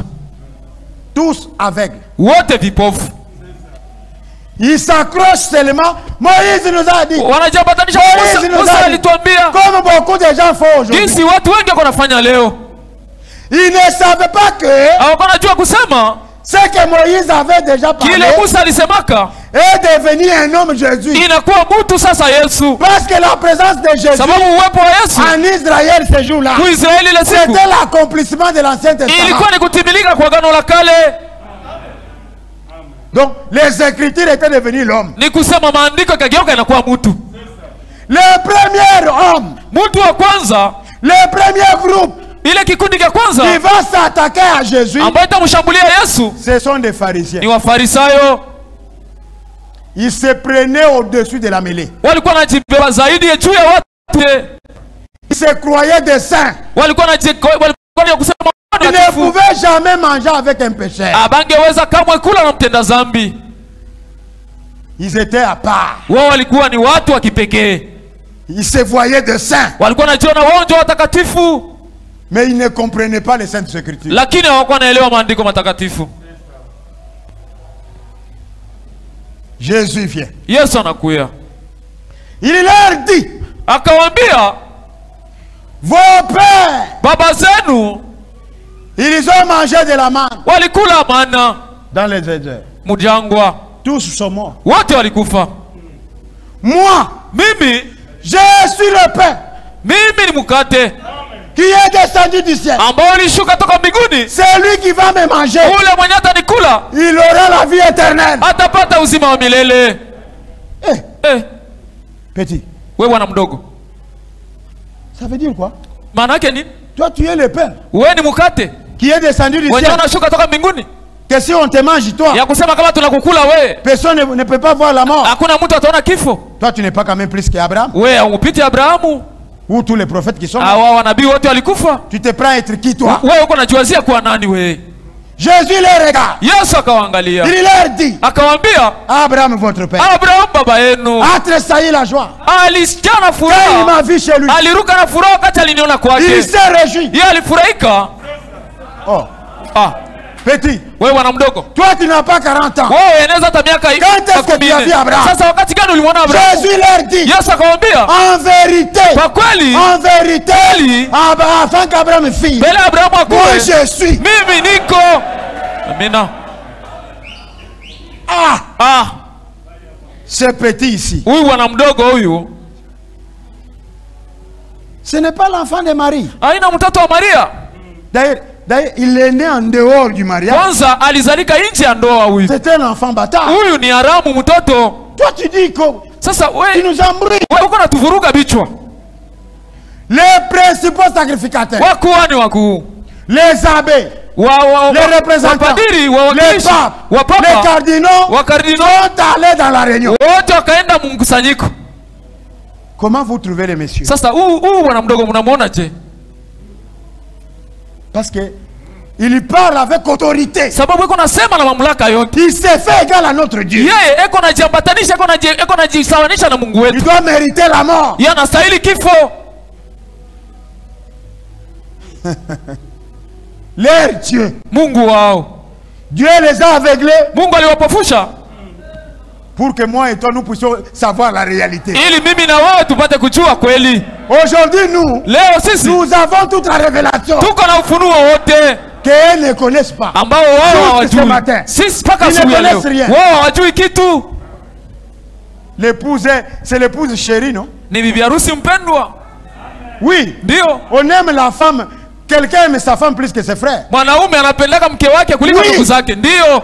Est-ce que vous connaissez comme ça? Je mnajua vile? Oh, baso douter. Beko na sakia. Ba frère balingaka basi na. Tuko na banduku baba bapendaka bibi yabo hapo. Maintenant l'un sasa mmoja wao appelé Simon. Jina yake Simoni. Organisant une fête. Yeye akaandaa karamu. Il dit, anasema, je vais faire ma fête. Mimi anataka kufanya karamu yangu. Mon prophète dit parfois c'était son anniversaire. Nabii wangu anasema saa nyingine ilikuwa ni kusherehekea siku yake ya kuzalika. Il a établi les invitations. Yeye akaandika maaliko pour appeler les gens dans sa fête. Ili aite watu mkaramu yake. Y compris le Seigneur aussi. Na Bwana vile vile aalikwe. Il ne l'invite pas pour l'honorer. Yeye akumwalika ili amheshimishe. Il l'invite pour le minimiser. Lakini alimwalika je kumdharau. C'est ça le but d'inviter le Seigneur Jésus chez Simon. Ndio kifukuzio kia Simoni kumwalika Yesu Kristo kwake. C'est pourquoi le prophète Branham ndio kwa nabii Branham l'a appelé un homme méchant. Yeye alimuita mtu muovu. Pour avoir invité Jésus, Dieu kumwalika Yesu, au lieu de l'honorer, ali ya kumheshimu, il le minimise. Yeye anamdharau. Comme beaucoup de gens font ici. Sasa vile watu wengi wako nafanya hapo. Tu invites Jésus. Jésus vient dans ton cœur. Il t'ouvre le cœur plein. Il n'a même pas la place de s'asseoir. Pitié. Buluma. Pitié. Buluma. Il a établi les invitations. Il a appelé son serviteur. Allez donner les invitations à mes conviés. Les garçons ont commencé à distribuer les invitations. Il a eu l'occasion ce jour-là de rencontrer le Seigneur face à face. Le Seigneur Jésus. On lui a dit, ce monsieur-là, il est confondu avec ses disciples.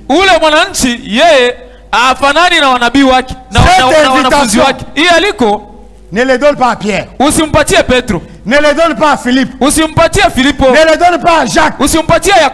Ni à Jean. Tu dois le remettre lui-même seul.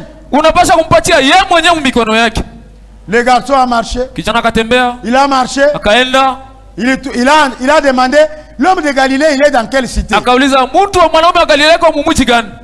Il est en Galilée. Non. Il est en Galilée. Non. Il est à Capernaum. Avec l'invitation dans sa main. Il y trouve le Seigneur en pleine action. Il a prêché. Après la prédication, les miracles. Il a guéri les malades. Il demande à l'un de de ses disciples. J'aimerais me rencontrer avec le Seigneur. On a dit non, laisse d'abord. Il est en train de travailler. Après tu vas le voir. Parce que j'ai une invitation. On m'a dit que je puisse lui donner lui-même. Après le service, il se présente devant le Seigneur. Frère prophète Branham dit, ce garçon-là, c'était son occasion. Il était devant la vie éternelle. C'était l'unique occasion de recevoir la vie.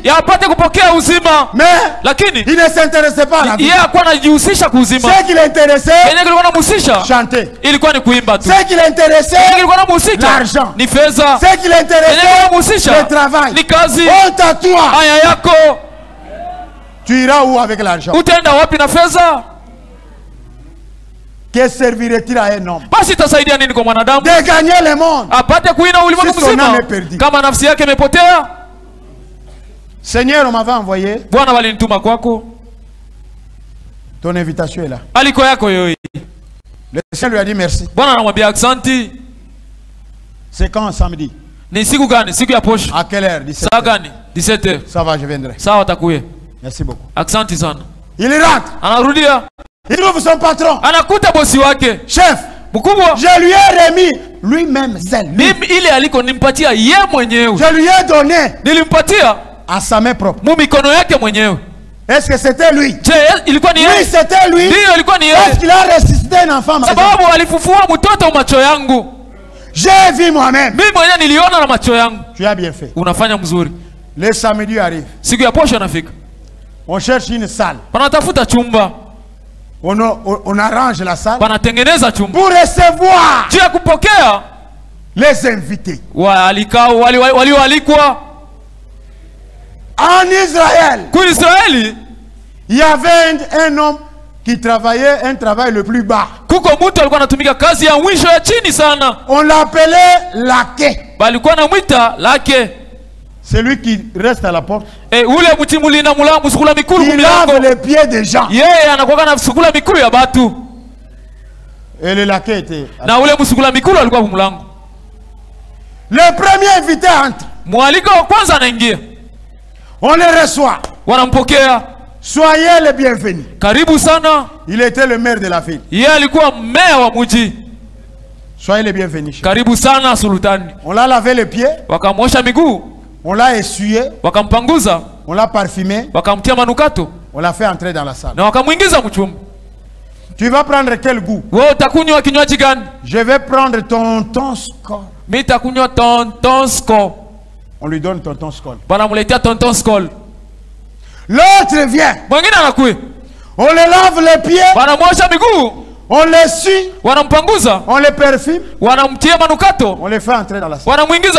Toi, ton goût c'est quoi? Prémisse. On lui donne la bouteille de prémisse. La fête est en train de prendre l'ampleur. L'autre vient. Il est reçu à la porte. On le lave les pieds. On le parfume. Il entre dans la salle. Quel est ton goût? Tembo. On lui donne. Ainsi de suite. Le tour du Seigneur vient. Parce que lui aussi, il a l'invitation entre ses mains. On sous-entend que il a été honoré. Amouwe, Yesu kimwene bwalwe. Amou Yesu kimwene bwalwe. Mon frère, en dehors de Jésus, tu es mort. Tu es un cadavre qui se promène sur la terre. Tu peux rouler avec les carrosses le plus haut. Tu peux t'habiller très bien.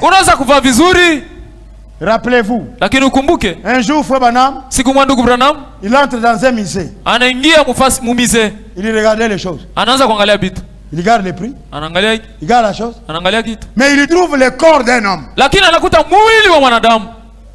Il regarde les prix.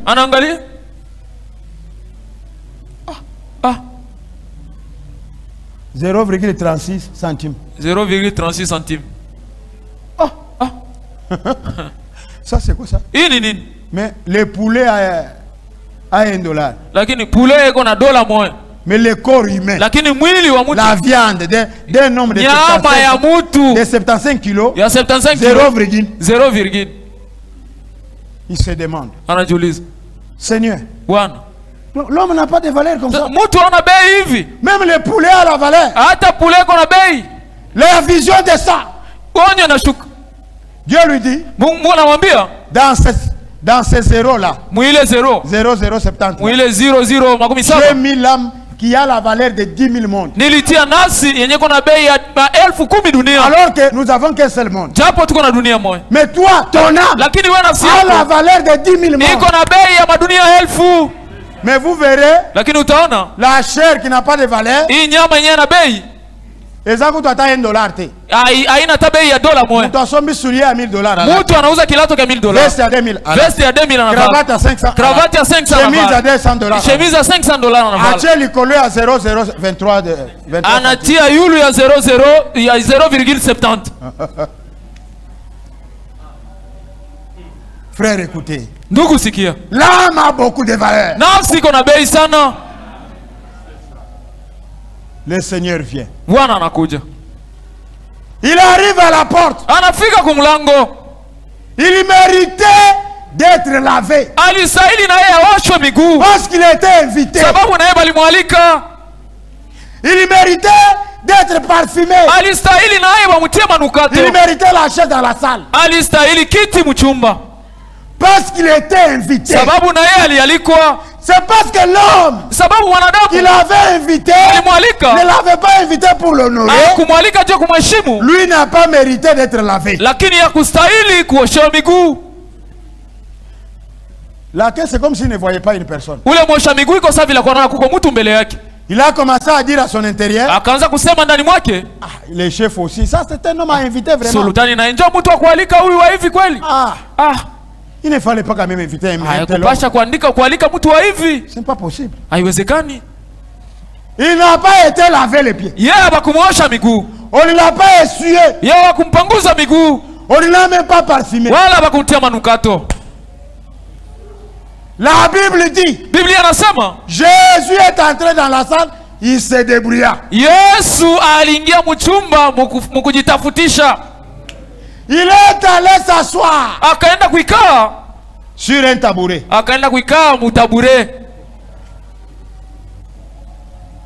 Au coin de la maison. Lorsque les pharisiens qu'il avait invité a vu ça, il s'est mis debout. Il est allé saluer un autre pharisien. Azui tozui. Tunamubamba. Azua misikoyo. Tunamupata. Petit wana la veille. Ule mwana mdogo akumosha hata miguu. Apesi peu parfait. Akumpatia hata manukato. Ah petit. Moko telemi. Mwingine anasimama. Petit usali bien fort. Wewe petit unafanya mzuri. Soki wala vagaye. Kama ungemuosha ungeona. Usali bien. Unafanya mzuri. Uridiculize pena. Wewe unampatisha haya kweli. Coup de chapeau. Na kupongeza kabisa. Il ne savait pas que Jésus est en train de lire leur cœur l'une après l'autre. Hawakujua kusema Yesu alikuwa anasoma matamshi yao moja kwa moja. Alikuwa ni Mungu. Il connaissait tout ce qui s'est passé. Alikuwa anajua vyote viko napitikana. Mais dehors, lakini nje, il y avait une femme prostituée. Kulikuwa mwanamke mmoja kahaba. Écoutez-moi bien. Munisikie mzuri. Dehors, nje, il y avait une femme. Kulikuwa mwanamke prostituée. Kahaba, ndumba.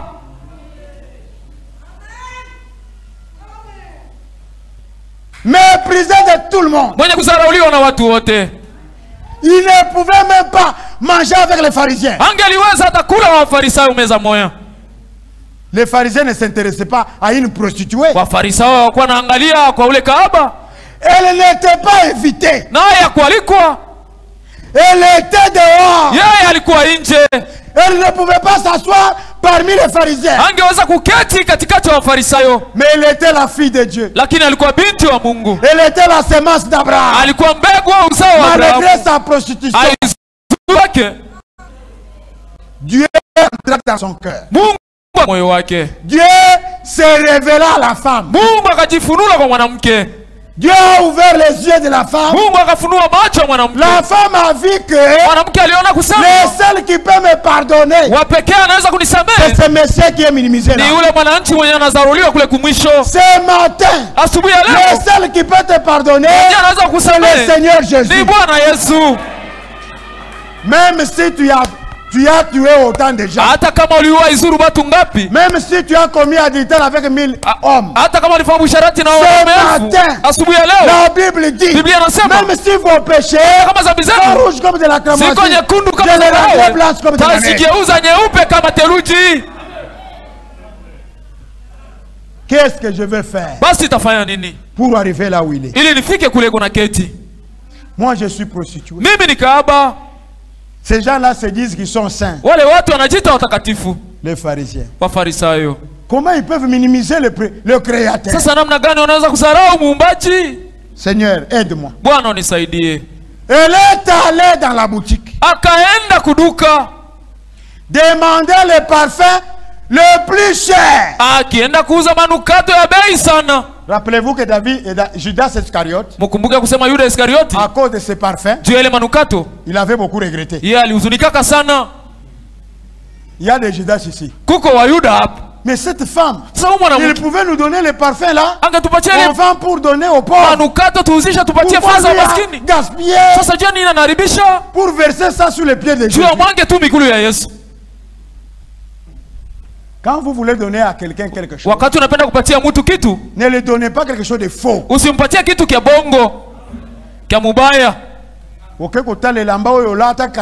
Unaenda kubeba nguo yenyewe ulivalaka zamani, ndio upesi pasteur, njoo nampatia mchungaji, ndio upesi frère, njoo nampatia ndugu, ndio upesi sœur, njoo nampatia dada. Non, hapana. Soyez comme Joseph d'Arimathée. Ukuwe kama Yusufu wa Arimathea. Vous le connaissez? Mnamjua? Vous connaissez ce monsieur là? Mnamjua yule mwananchi? Qu'est-ce qu'il avait fait? Alifanya nini?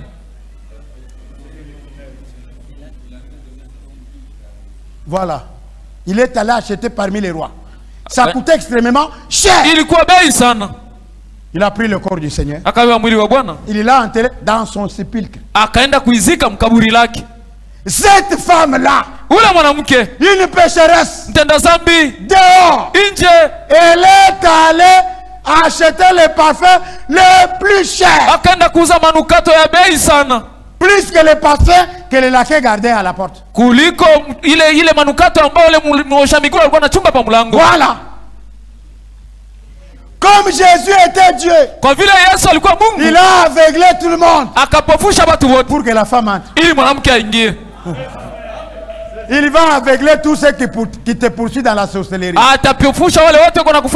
va aveugler la prostitution. Il va aveugler les mensonges. Il va aveugler toutes les histoires. Il te donnera la gloire.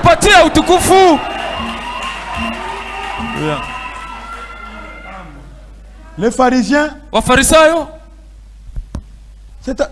ils vont seulement apercevoir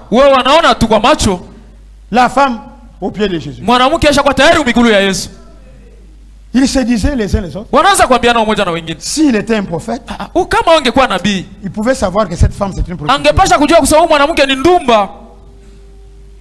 S'il était vraiment prophète, il s'est dit qu'il est prophète de Galilée. Mais pourquoi il ne connaît pas la femme? C'est la femme prostituée. Jésus n'est pas venu pour les justes. Même ce matin, Jésus n'est pas là pour les justes. Jésus est venu pour les pécheurs.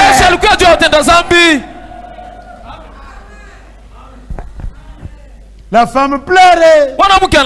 Seigneur, ayez pitié de moi. Pardonne-moi, Seigneur. Je n'avais rien dans ma vie. J'ai utilisé mon corps pour gagner le pain. Pardonne-moi, Seigneur. En pleurant, les larmes de la femme ont mouillé les pieds de Jésus. Le véritable eau que Dieu a mis dans le corps de l'homme.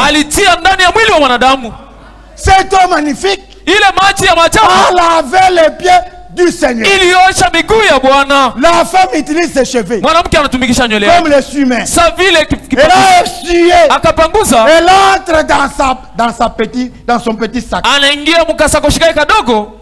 Elle sort. Anatosha le parfum le plus cher du monde. Manukato ya bei sana mu dunia. Toute la bouteille. Chupa yote mzima. Anaimimia au pied du Seigneur. Mumikulu ya Bwana. Le parfum, ile manukato, a commencé à donner une bonne odeur dans la salle. Ikaanza kuleta harufu mzuri mchumba. Jésus s'est mis debout. Yesu akasimama wima. Il dit Simon. Anasema Simoni, j'aimerais te poser une question. Mimi napenda nikuulize swali. Simon dit parle Seigneur. Simon anasema sema Bwana. Il y avait un homme. Kulikuwa mtu mmoja. Cet homme s'appelait Maneno. Ule mtu jina yake alikuwa ni Maneno. Comment tu t'appelles? Prince. Prince, c'est toi? Quoi? Mika. Maneno a donné $500 à frère Prince. Maneno alimpatia ndugu Prince $500. Il a donné $50 à frère Mika. Akampatia $50 ndugu Mika. Il a dit je vous fais emprunter ça, débrouillez-vous, vous allez me remettre. Akasema na mikopesha hii mwende mtafute, mtanirudishia makuta yangu. Le temps passe. Wakati unapita. Le temps passe. Wakati unapita. Prince a tout bougé. Prince akakula makuta yote. Mika aussi. Mika na yeye. Mais Dieu a béni Maneno. Lakini Mungu alibariki Maneno. Maneno appelle les deux frères. Maneno anaita ndugu wawili. Bien-aimé, je vous pardonne. Wapendwa na wasamehe. Ne me remettez pas. Usinirudishie ile fedha. Je vous ai déjà pardonné. Mimi na misamehe. Simoni. Entre ces deux. Kati ya wale wawili. Prince et Mika. Prince na Mika. Qui sera content? Nani mwatafurahi sana? Simon répond. Simoni anajibu. C'est Prince. Ni Prince. Pourquoi? Parce que lui on l'a pardonné avec $500, c'est tout. Sababu yeye alimsamehe sehemu kubwa ya fedha, ni mingi. Mais monsieur, sasa mwananchi, toi, wewe, tu m'as invité. Wewe ulinialika. Tu m'as envoyé l'invitation. Wewe ulinitumia waliko. J'arrive chez toi. Nafika kwako. Tu ne m'as pas lavé les pieds. Au kuniosha miguu. Tu ne m'as pas parfumé. Au kunitia manukato. Tu ne m'as pas essuyé. Wala kunipanguza miguu yangu. Mais regarde. Lakini angalia. Voyez cette femme. Angalia mwanamke. Que vous appelez péché. Ambao unaita tena dhambi. Je te dis ceci. Mimi nakwambia hivi. Tous les péchés. Dhambi zake zote. De cette femme sont pardonnés. Imesamehewa. Alléluia. Frère. Ndugu. Si Dieu ne t'a pas fait grâce, kama Mungu akufanyizia neema de savoir ya kujua qui est Jésus, ya kusema Yesu ni nani, c'est très dangereux. Kwako ni hatari sana. Beaucoup de dénominations iront dans l'enfer. Wataenda mjanama. Le grand secret, siri kubwa, c'est savoir ni kujua qui est Jésus. Yesu ni nani. C'est pourquoi il disait, si vous ne connaissez pas ce que je suis, vous mourrez dans vos péchés. Même ce matin, si tu ne connais pas Jésus, Jésus aujourd'hui, c'est sa parole. Est-ce que vous l'avez? Vous l'avez dans votre cœur. Est-ce que vous avez Jésus dans votre cœur? Tu viens dans la salle, tu chantes bien. Écoutez au na vyote uko navyo.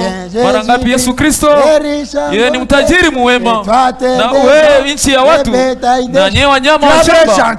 Unaimba mzuri. Mais quand Jésus descend, lakini wakati Yesu anashuka, dans ton cœur moyo wako plein d'adultère, unasikia busharati. Dans ton cœur moyo wako plein de mensonges, unajaa uongo. Dans ton cœur, moyo wako plein de choses du monde. Jésus n'a pas la place. Yesu ana nafasi. Il se débrouille, non? Yeye anajitafutia fasi. Il est au coin. Yeye kukona kule kupembe ya nyumba. Parce qu'il n'a pas trouvé dans ta. Il n'a pas trouvé la place dans ton cœur. Sababu kukuta nafasi moyo wako. Est-ce que ce matin, c'est Jésus aujourd'hui qui est la parole, qui a été saboté par Simon? Toi tu les sabotes ou tu les reçois? Wewe uko na dharau, uko naipokea? Demande-toi. Ujiulize. Pose-toi la question. Ujiulize swali. Est-ce qu'il est dans ton cœur? Je moyo wako kuko? Ou il est dehors? Eko ndani ya moyo wako au iko nje? S'il est dehors, kama iko nje, fais comme cette femme-là. Fanya sawa ule mwanamke kahaba. Pleure. Lia. Dis Seigneur, sema Bwana, pardonne-moi. Unisamehe. Je suis un pécheur. Mimi ni mtenda dhambi. Je ne mérite pas. Sistahili. Si tu n'as jamais été baptisé, voici ton temps. Le vrai baptême n'est pas mettre l'eau. Donnez-moi l'eau dans un gobelet. Donnez-moi de l'eau. Patie maji. Diacre, faites vite. Shemasi fanya haraka. Beaucoup de gens. Watu wengi. Baptise. Weko na batiza. Je vous baptise au nom du Père. Na kubatiza mjina la Baba. La Mwana. C'est quoi ça? Ni bili. Au ciel, il n'y a pas trois dieux. Kumbingu hakuna miungu tatu. Cette histoire est venue lorsqu'on a pris un païen. Hii mambo ilikuwa wakati waliweka mpagani. Un roi païen. Mfalme mpagani. Pour le rendre pape. Ili wamfanye kuwe papa.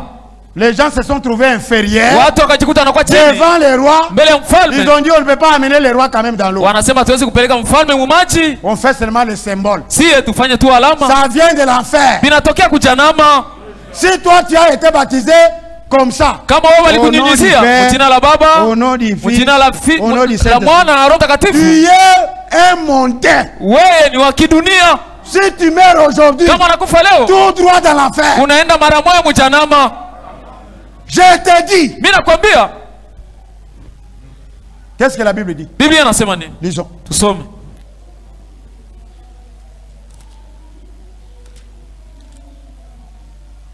Actes des apôtres. Matendo ya Mitume. Merci frère. Après avoir entendu ce discours, après avoir entendu la prédication, ils eurent le cœur vivement touché. Comme dans ton cœur là, tu commences à comprendre que toi, depuis que tu es dans cette salle, tu fais saboter le Seigneur. Après avoir, je lis dans Actes des Apôtres chapitre 2 verset 36. Après avoir entendu la prédication, ils dirent le cœur vivement touché. Ils dirent à Pierre et aux autres apôtres, oh frère, que ferons-nous? Répentez-vous. Que chacun de vous soit baptisé au nom du Seigneur Jésus pour le pardon de vos péchés. Et vous recevrez le don du Saint-Esprit. Dans la Bible, il n'y a aucune personne où on a baptisé au nom du Père, du Fils, du Saint-Esprit. Ça, c'est un baptême païen. Ça vient de l'enfer. Si tu es baptisé dans ce sens, tu n'es pas sauvé. Rappelez-vous. Philippe, après Kilt, il est rentré. Il croisa un homme, un Éthiopien. Il lui dit, Seigneur, il lisait l'écriture de l'Ancien Testament. L'Éthiopien là, lisait les écritures de l'Ancien Testament. Philippe s'approche et lui dit, comprends-tu ce que tu lis? Il dit, comment je peux comprendre s'il y a quelqu'un qui ne peut pas m'aider pour comprendre? Philippe lui dit, ceci concerne Jésus de Nazareth qui est déjà là. On a tué, il est ressuscité, c'est de lui que je prêche. La Bible dit ceci. Tous deux. Et Philippe et ses messieurs, ils sont allés jusque dans l'eau. Dans l'eau. Dans l'eau. Il l'a baptisé au nom de Jésus. Mais toi, tu as eu le baptême au nom du Père, du Fils, du Saint-Esprit. Est-ce que tu comprends ce que tu fais? Israël ne connaît pas trois dieux. Israël ne connaît pas trois dieux. Si tu parles avec ça en Israël, on va te hurler. Oui. Et ils connaissent un vrai Dieu. Même dans la loi, Moïse leur avait dit, il est l'unique. Ne le mélangez pas. Nous l'épouse, nous savons que il est Jéhovah. Il a marché avec Israël. Il est Jésus. Il a sauvé l'humanité. Mais son nom, il est au-dessus de tout nom. À qui nous devons être sauvés, c'est le nom du Seigneur Jésus. Maintenant toi, Ma soeur. Dada yangu. Mon frère. Ndugu yangu. Est-ce que tu es sauvé? Je ushaokolewa?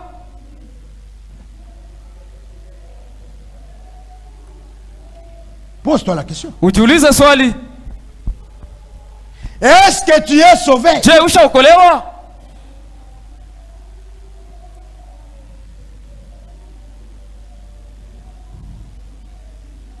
Le salut pour nous wokovu kwetu est individuel. Ni wa kipekee. Oh, ce n'est pas parce que nous, avec mes enfants, même si ton pasteur, même si ton mari est pasteur, cela ne veut pas dire que toi tu vas aller au ciel. Parce que la Bible dit, deux seront sur les lits. On prendra l'un, l'autre va aller. Deux seront au moulin. On prendra l'un, qui va aller? Celui qui va aller, c'est celui que Dieu a pardonné. Est-ce que tu es déjà pardonné? Est-ce que tu es pardonné? Est-ce que tu es comme cette femme-là, réputée prostituée? Aujourd'hui nous les prêchons. Dieu a aimé beaucoup les prostituées. Souvenez-vous, lorsque les enfants d'Israël partaient vers leur pays, avant d'arriver sur Jéricho, ils ont envoyé les espions, des garçons, aller espionner le pays. Avant d'y aller, les deux garçons sont allés. Ils sont entrés dans la ville comme des espions. Ils ont espionné la ville. La ville était entourée d'un grand mur. Maintenant, les services secrets de Jéricho a compris qu'il y avait des espions israélites. On cherchait à les arrêter. Frère bien-aimé, il y a une prostituée. D'ailleurs, lui, elle, on a écrit que Rahab la prostituée dans la Bible.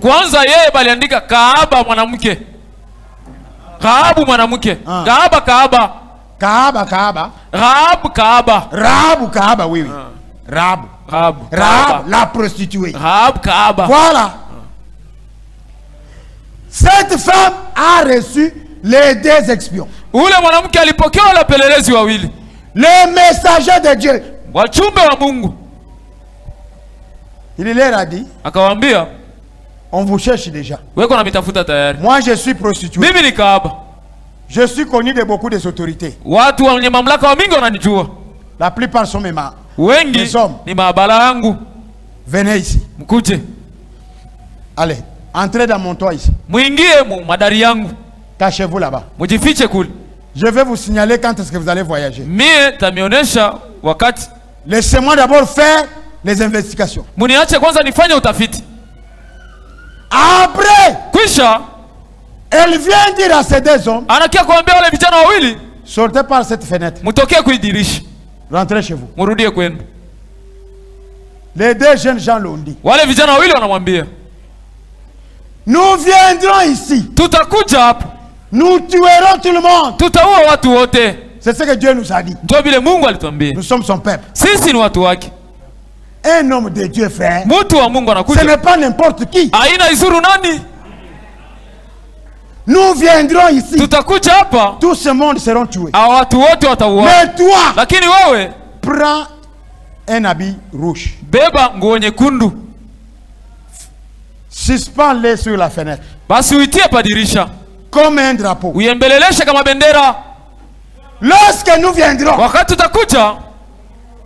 nous ne regarderons pas la maison. Nous allons commencer à regarder la maison là où il y a l'habit rouge.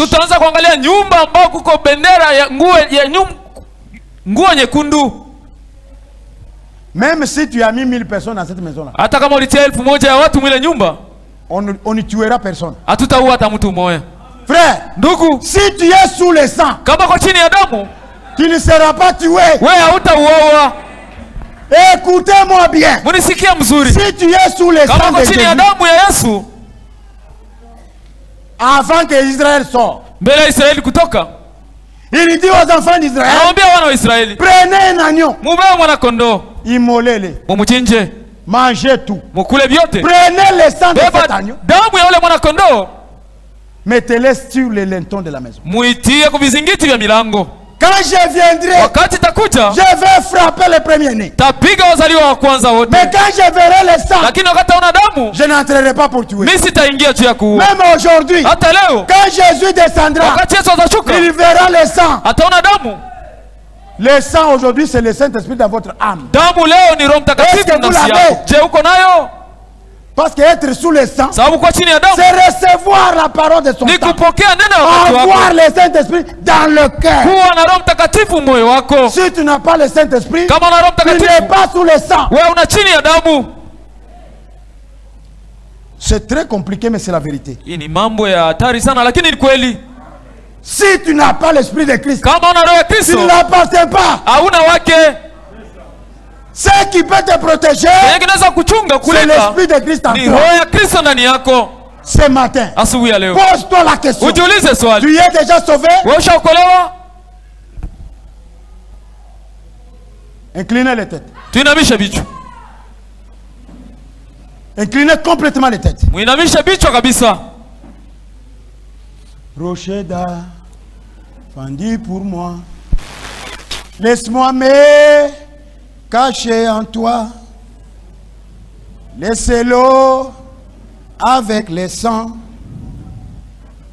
sorti de ton flanc percé, être un double remède, me sauver, me rendre pur, que mon là pour la jamais, que mon zé ne s'éteigne point. C'est l'anneau dans mon péché. C'est toi seul qui dois sauver. Et ma main ne t'offre rien. Je m'attache qu'à la croix. Alors que c'est sous, j'aspire c'est sous. Quand mes yeux se fermeront. Et quand je me leverai, je te verrai sur ton tronc. Rocheda, Fandi pour moi. Laisse-moi me cacher. Tu t'es caché où, mon frère? Tu t'es caché où, ma soeur? Parce qu'il faut que tu te caches. Il faut qu'il y ait un refuge pour toi ce matin. Pour que lorsque le danger viendra, que lui puisse te protéger.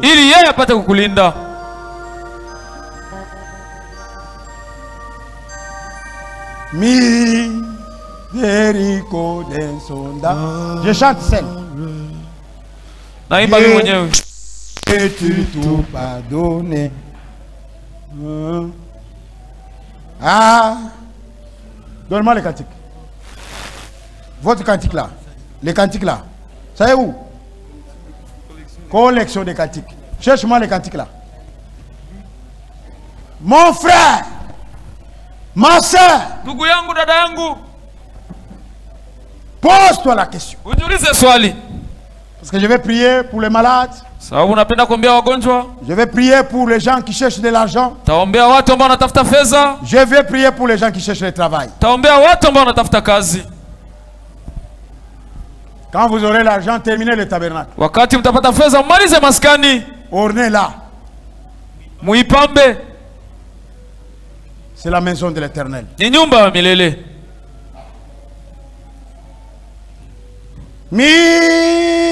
Miséricorde insondable,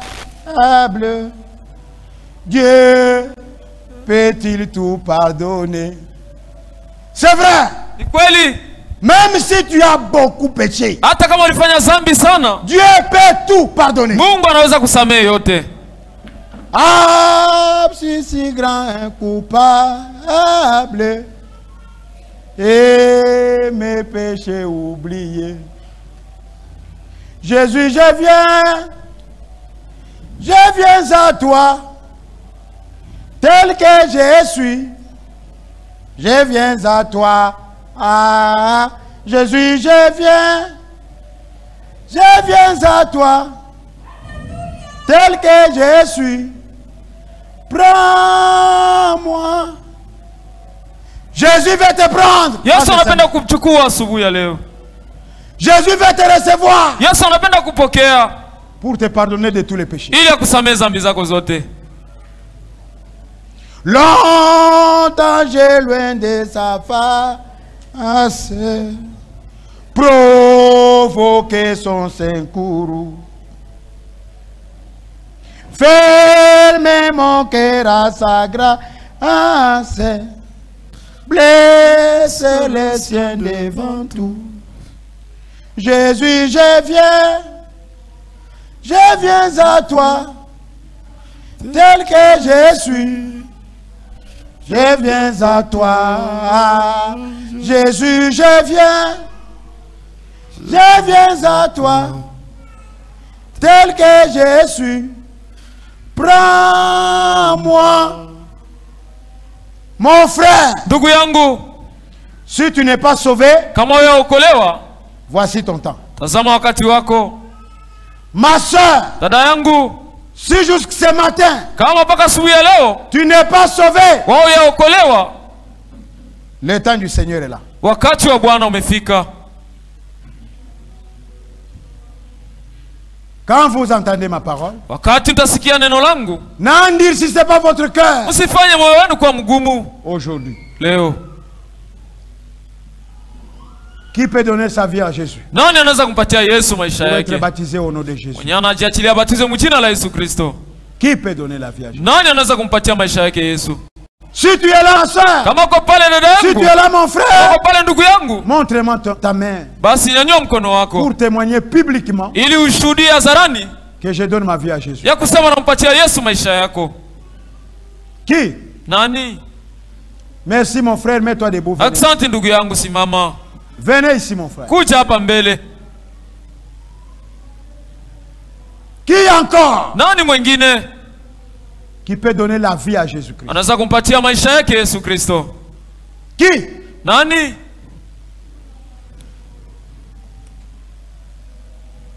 N'ayez pas la honte. Usikuwe na haya.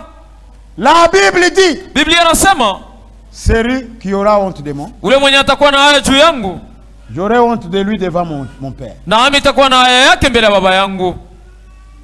Regarde les gens, frère. Angalia watu ndugu. Tourne et regarde les gens. Geuka angalia watu.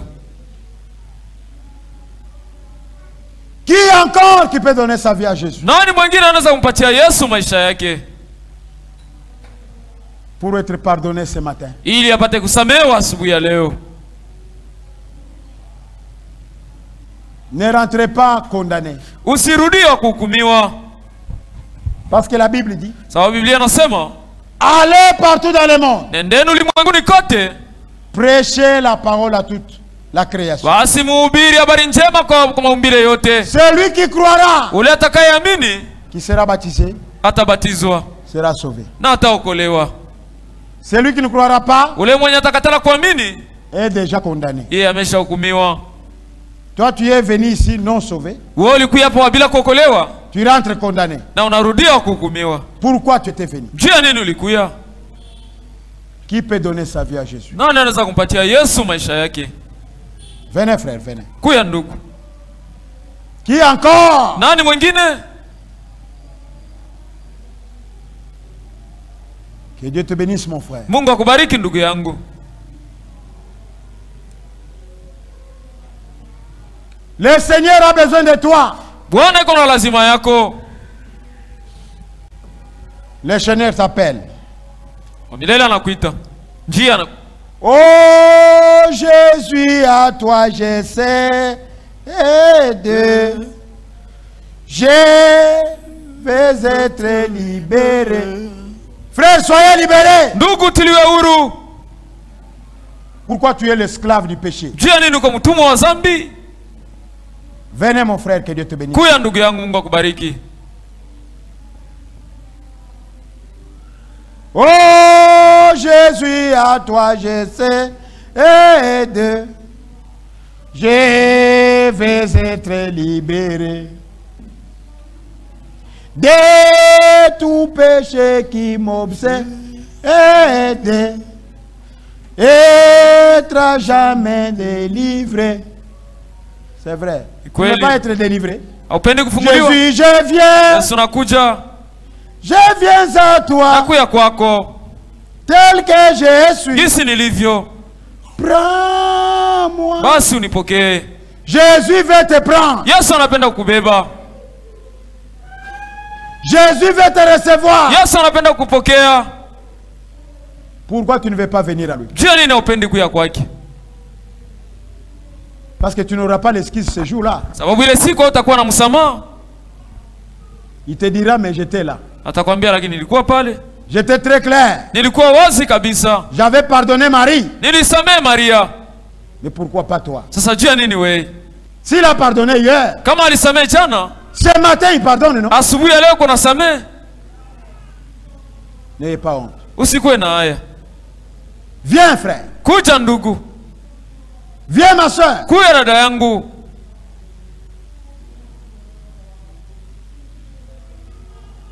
Pour s'ajouter aux frères qui ont pris la décision. Venez mon frère. Venez ma soeur. Si tu n'es pas baptisé et que dans ton cœur il y a une petite voix qui te dit, mets-toi debout.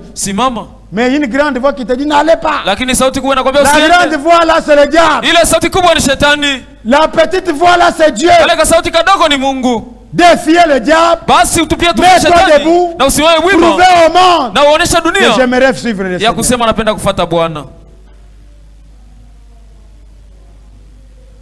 Qui encore? Méditez. Est-ce que Jésus est dans ton cœur? Est-ce que la parole est dans ton cœur? Est-ce que tu es sauvé?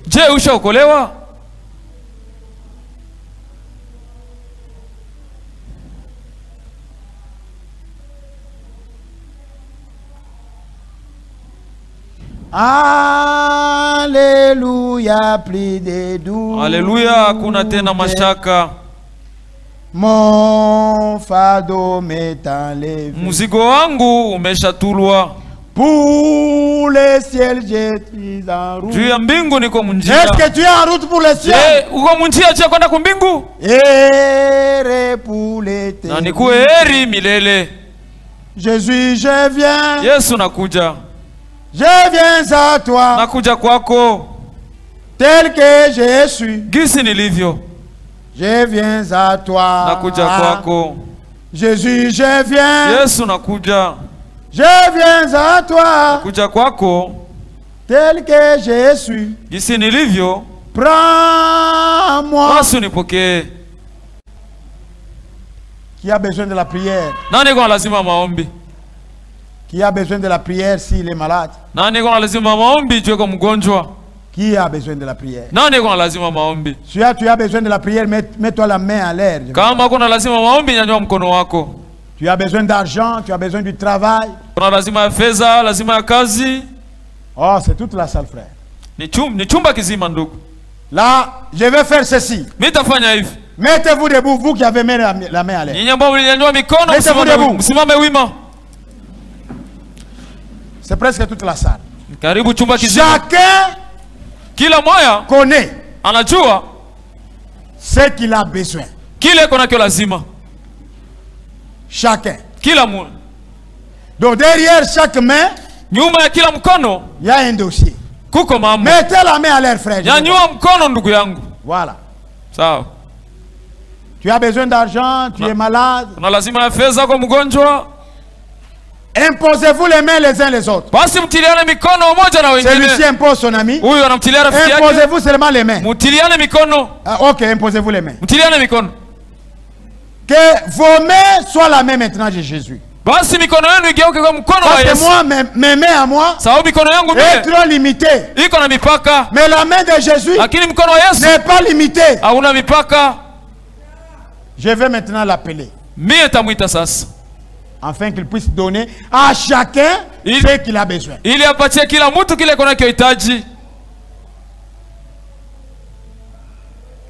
Je vais chanter un couplet de Chilobo. Et je vais prier pour vous. Wewe mukemeshi wa bantu wajimanya jebe jamvita nemshindu ya dichimu na Yesu nani wapalaka na nebe.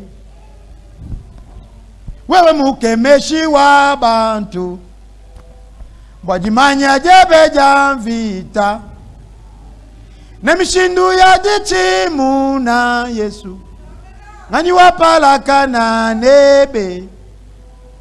Chilobo Yesu juka wewenda majunda mubalwichi bebe bana bebe babandila lwendu lwebe lwa buchimuni. C'est vrai, Seigneur. Ni kweli Bwana. Msumba yoso ya mujulu idipani mapebe wewe bokutumbisha jina jebe Yesu nani wapalaka na nebe. Seigneur, le moment est là maintenant. Bwana, wakati unafika sasa. Ou toi-même ambao mwenyewe tu puisses entrer dans l'axe. Upate kuingia mkazi. Ça, ce n'est pas encore mon domaine. Hii haina tena kazi yangu. Ma main est trop courte. Mkono wangu ni mfupi. Ça ne peut pas aller sur tous les frères. Haiwezi kwenda juu ya wandugu wote. Ou sur toutes les sœurs. Au juu ya wadada wote. Mais ta main à toi. Lakini mkono wako wewe. Touche chacun ici. Mkono gusa kila mmoja wetu hapa. Jésus. Yesu. Si hier. Kama jana.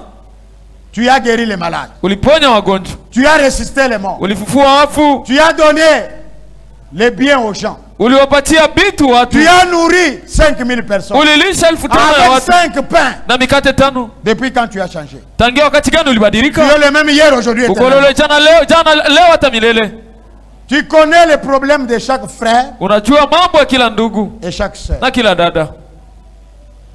Comme toi tu connais plus que moi. Kwa vile unajua zaidi ya mimi. Moi je fais que t'appeler. Mie nafanya tu kazi ya kukuita. Comme serviteur. Sa vile mtumishi. Descends maintenant. Shuka sasa. Prouvez à ses frères. Hakikishia wandugu que tu n'as pas changé. Ya kusema wewe wabadilikaka. Celui qui est malade. Ule mwenye kwa mgonjwa. Au nom de Jésus. Mjina la Yesu. Recevez la guérison. Apokea matunzo. Celui qui a amené un problème dans son cœur. Ule mwenye kuna mambo moyo wake. Il veut la solution. Anapenda suluhisho. C'est toi notre solution. Ni wewe suluhisho yetu. Au nom de Jésus. Mjina la Yesu. Celui qui a un problème. Ule mwenye kuna tatizo. Il veut la solution. Anapenda suluhisho. Qu'il reçoit ça. Apokea ile suluhisho. Il y a d'autres qui n'ont pas de moyens. Kuko wengine wana vipato. Il y a d'autres qui veulent se marier. Kuko wengine wanapenda kuoa. Il y a des sœurs qui cherchent de marier. Kuko wadada wanatafuta waume. Oh Dieu. Oh Mungu. Donner à chacun. Upatia kila moja ce qu'il a besoin. Kile kuna kila lazima. Nous n'avons que toi Jésus. Si tuko na wewe tu Yesu. Nous n'avons pas quelqu'un d'autre. Hatuna mtu mwingine. Tu es le créateur. Wewe ndio muumbaji. Là où les gens voient qu'il n'y a pas. Pale watu wanaona kuna. Toi tu crées. Wewe unaumba. Seigneur. Bwana. Et tant que ton serviteur. Na sasa vile mtumishi wako. Je ne suis pas ici faire la propagande d'un président. Mimi sina hapa cha kufanya kampeni ya rais mmoja. Je ne suis pas ici pour faire la publicité de la politique. Sina hapa cha kufanya kutangaza siasa. Je ne suis pas venu vendre ici, Seigneur. Sikuja kuuzisha la kufanya biashara hapa. Je suis à Kalemi. Niko Kalemi. Pour ton nom, Père. Juu ya jina lako Baba. William Branham disait, alikuwa anasema, lorsqu'un prédicateur wakati mhubiri est dans les voyages missionnaires, il est dans la volonté parfaite de Dieu. mapenzi kamilifu ya Mungu. À cause de cela, juu ya ile, descends maintenant. Shuka sasa. Bénis ce peuple. Bariki hao watu. Guéris ce peuple. Ponya hao watu. Donne la solution à ce peuple. Suluhisho kwa hao Au watu. nom de Jésus. Jina la Yesu Kristo. Merci notre Père. Asante Baba yetu. Mettons tous les mains en l'air. Tunyanyue sisi wote mikono juu. Faisons ça. Tufanye hivi. On fait seulement ça. Nous recevons maintenant, non? Tunapokea sasa. Faisez ça pour recevoir. Mufanye hivi cha kupokea. Seigneur Jésus. Bwana Yesu. Regarde tes enfants. Angalia watoto wako. Ils sont dans les besoins. Weko mahitaji. C'est beaucoup de choses. Ya vitu vingi. Recevez la bénédiction au nom de Jésus. Mupokee baraka mjina la Yesu. Recevez la guérison au nom de Jésus. Mupokee matunzo mjina la Yesu. Recevez la solution au nom de Jésus. Mupokee suluhisho mjina la Yesu. Nous croyons cela, Seigneur. Tunaamini ile Bwana. Merci parce que tu nous as guéris. Asante sababu umetuponya. Merci parce que tu nous as bénis. Asante sababu umetubariki. Merci parce que tu nous as donné le travail. Asante sababu umetupatia kazi. Oh Dieu. Oh Mungu. Nous étant que tes enfants, sisi vile watoto wako, nous croyons ta parole. Tunaamini neno lako. Bénis notre pasteur. Bariki mchungaji wetu. Bénis le frère Zako. Bariki ndugu zako. Bénis le frère Maneno. Bariki ndugu Maneno. Donne-leur l'intelligence. Uwapatie akili, la sagesse, hekima, le discernement, wapatie pambanuzi, la connaissance de ta parole, na ujuzi wa neno lako, pour qu'il dirige ce peuple. Ili waongoze hawa watu. Bénis cette église. Bariki kanisa. Bénis mon frère et ma soeur. Bariki ndugu yangu dada yangu. Car nous avons demandé, kwa maana tuliomba, dans le nom mjina qui est au-dessus de tout nom, yenye kuwa juu ya vitu vyote, le nom où la gloire, jina ambayo utukufu, l'honneur, heshima, le pouvoir, uwezo. Acclamez très fort. Mpigie mikono ile jina.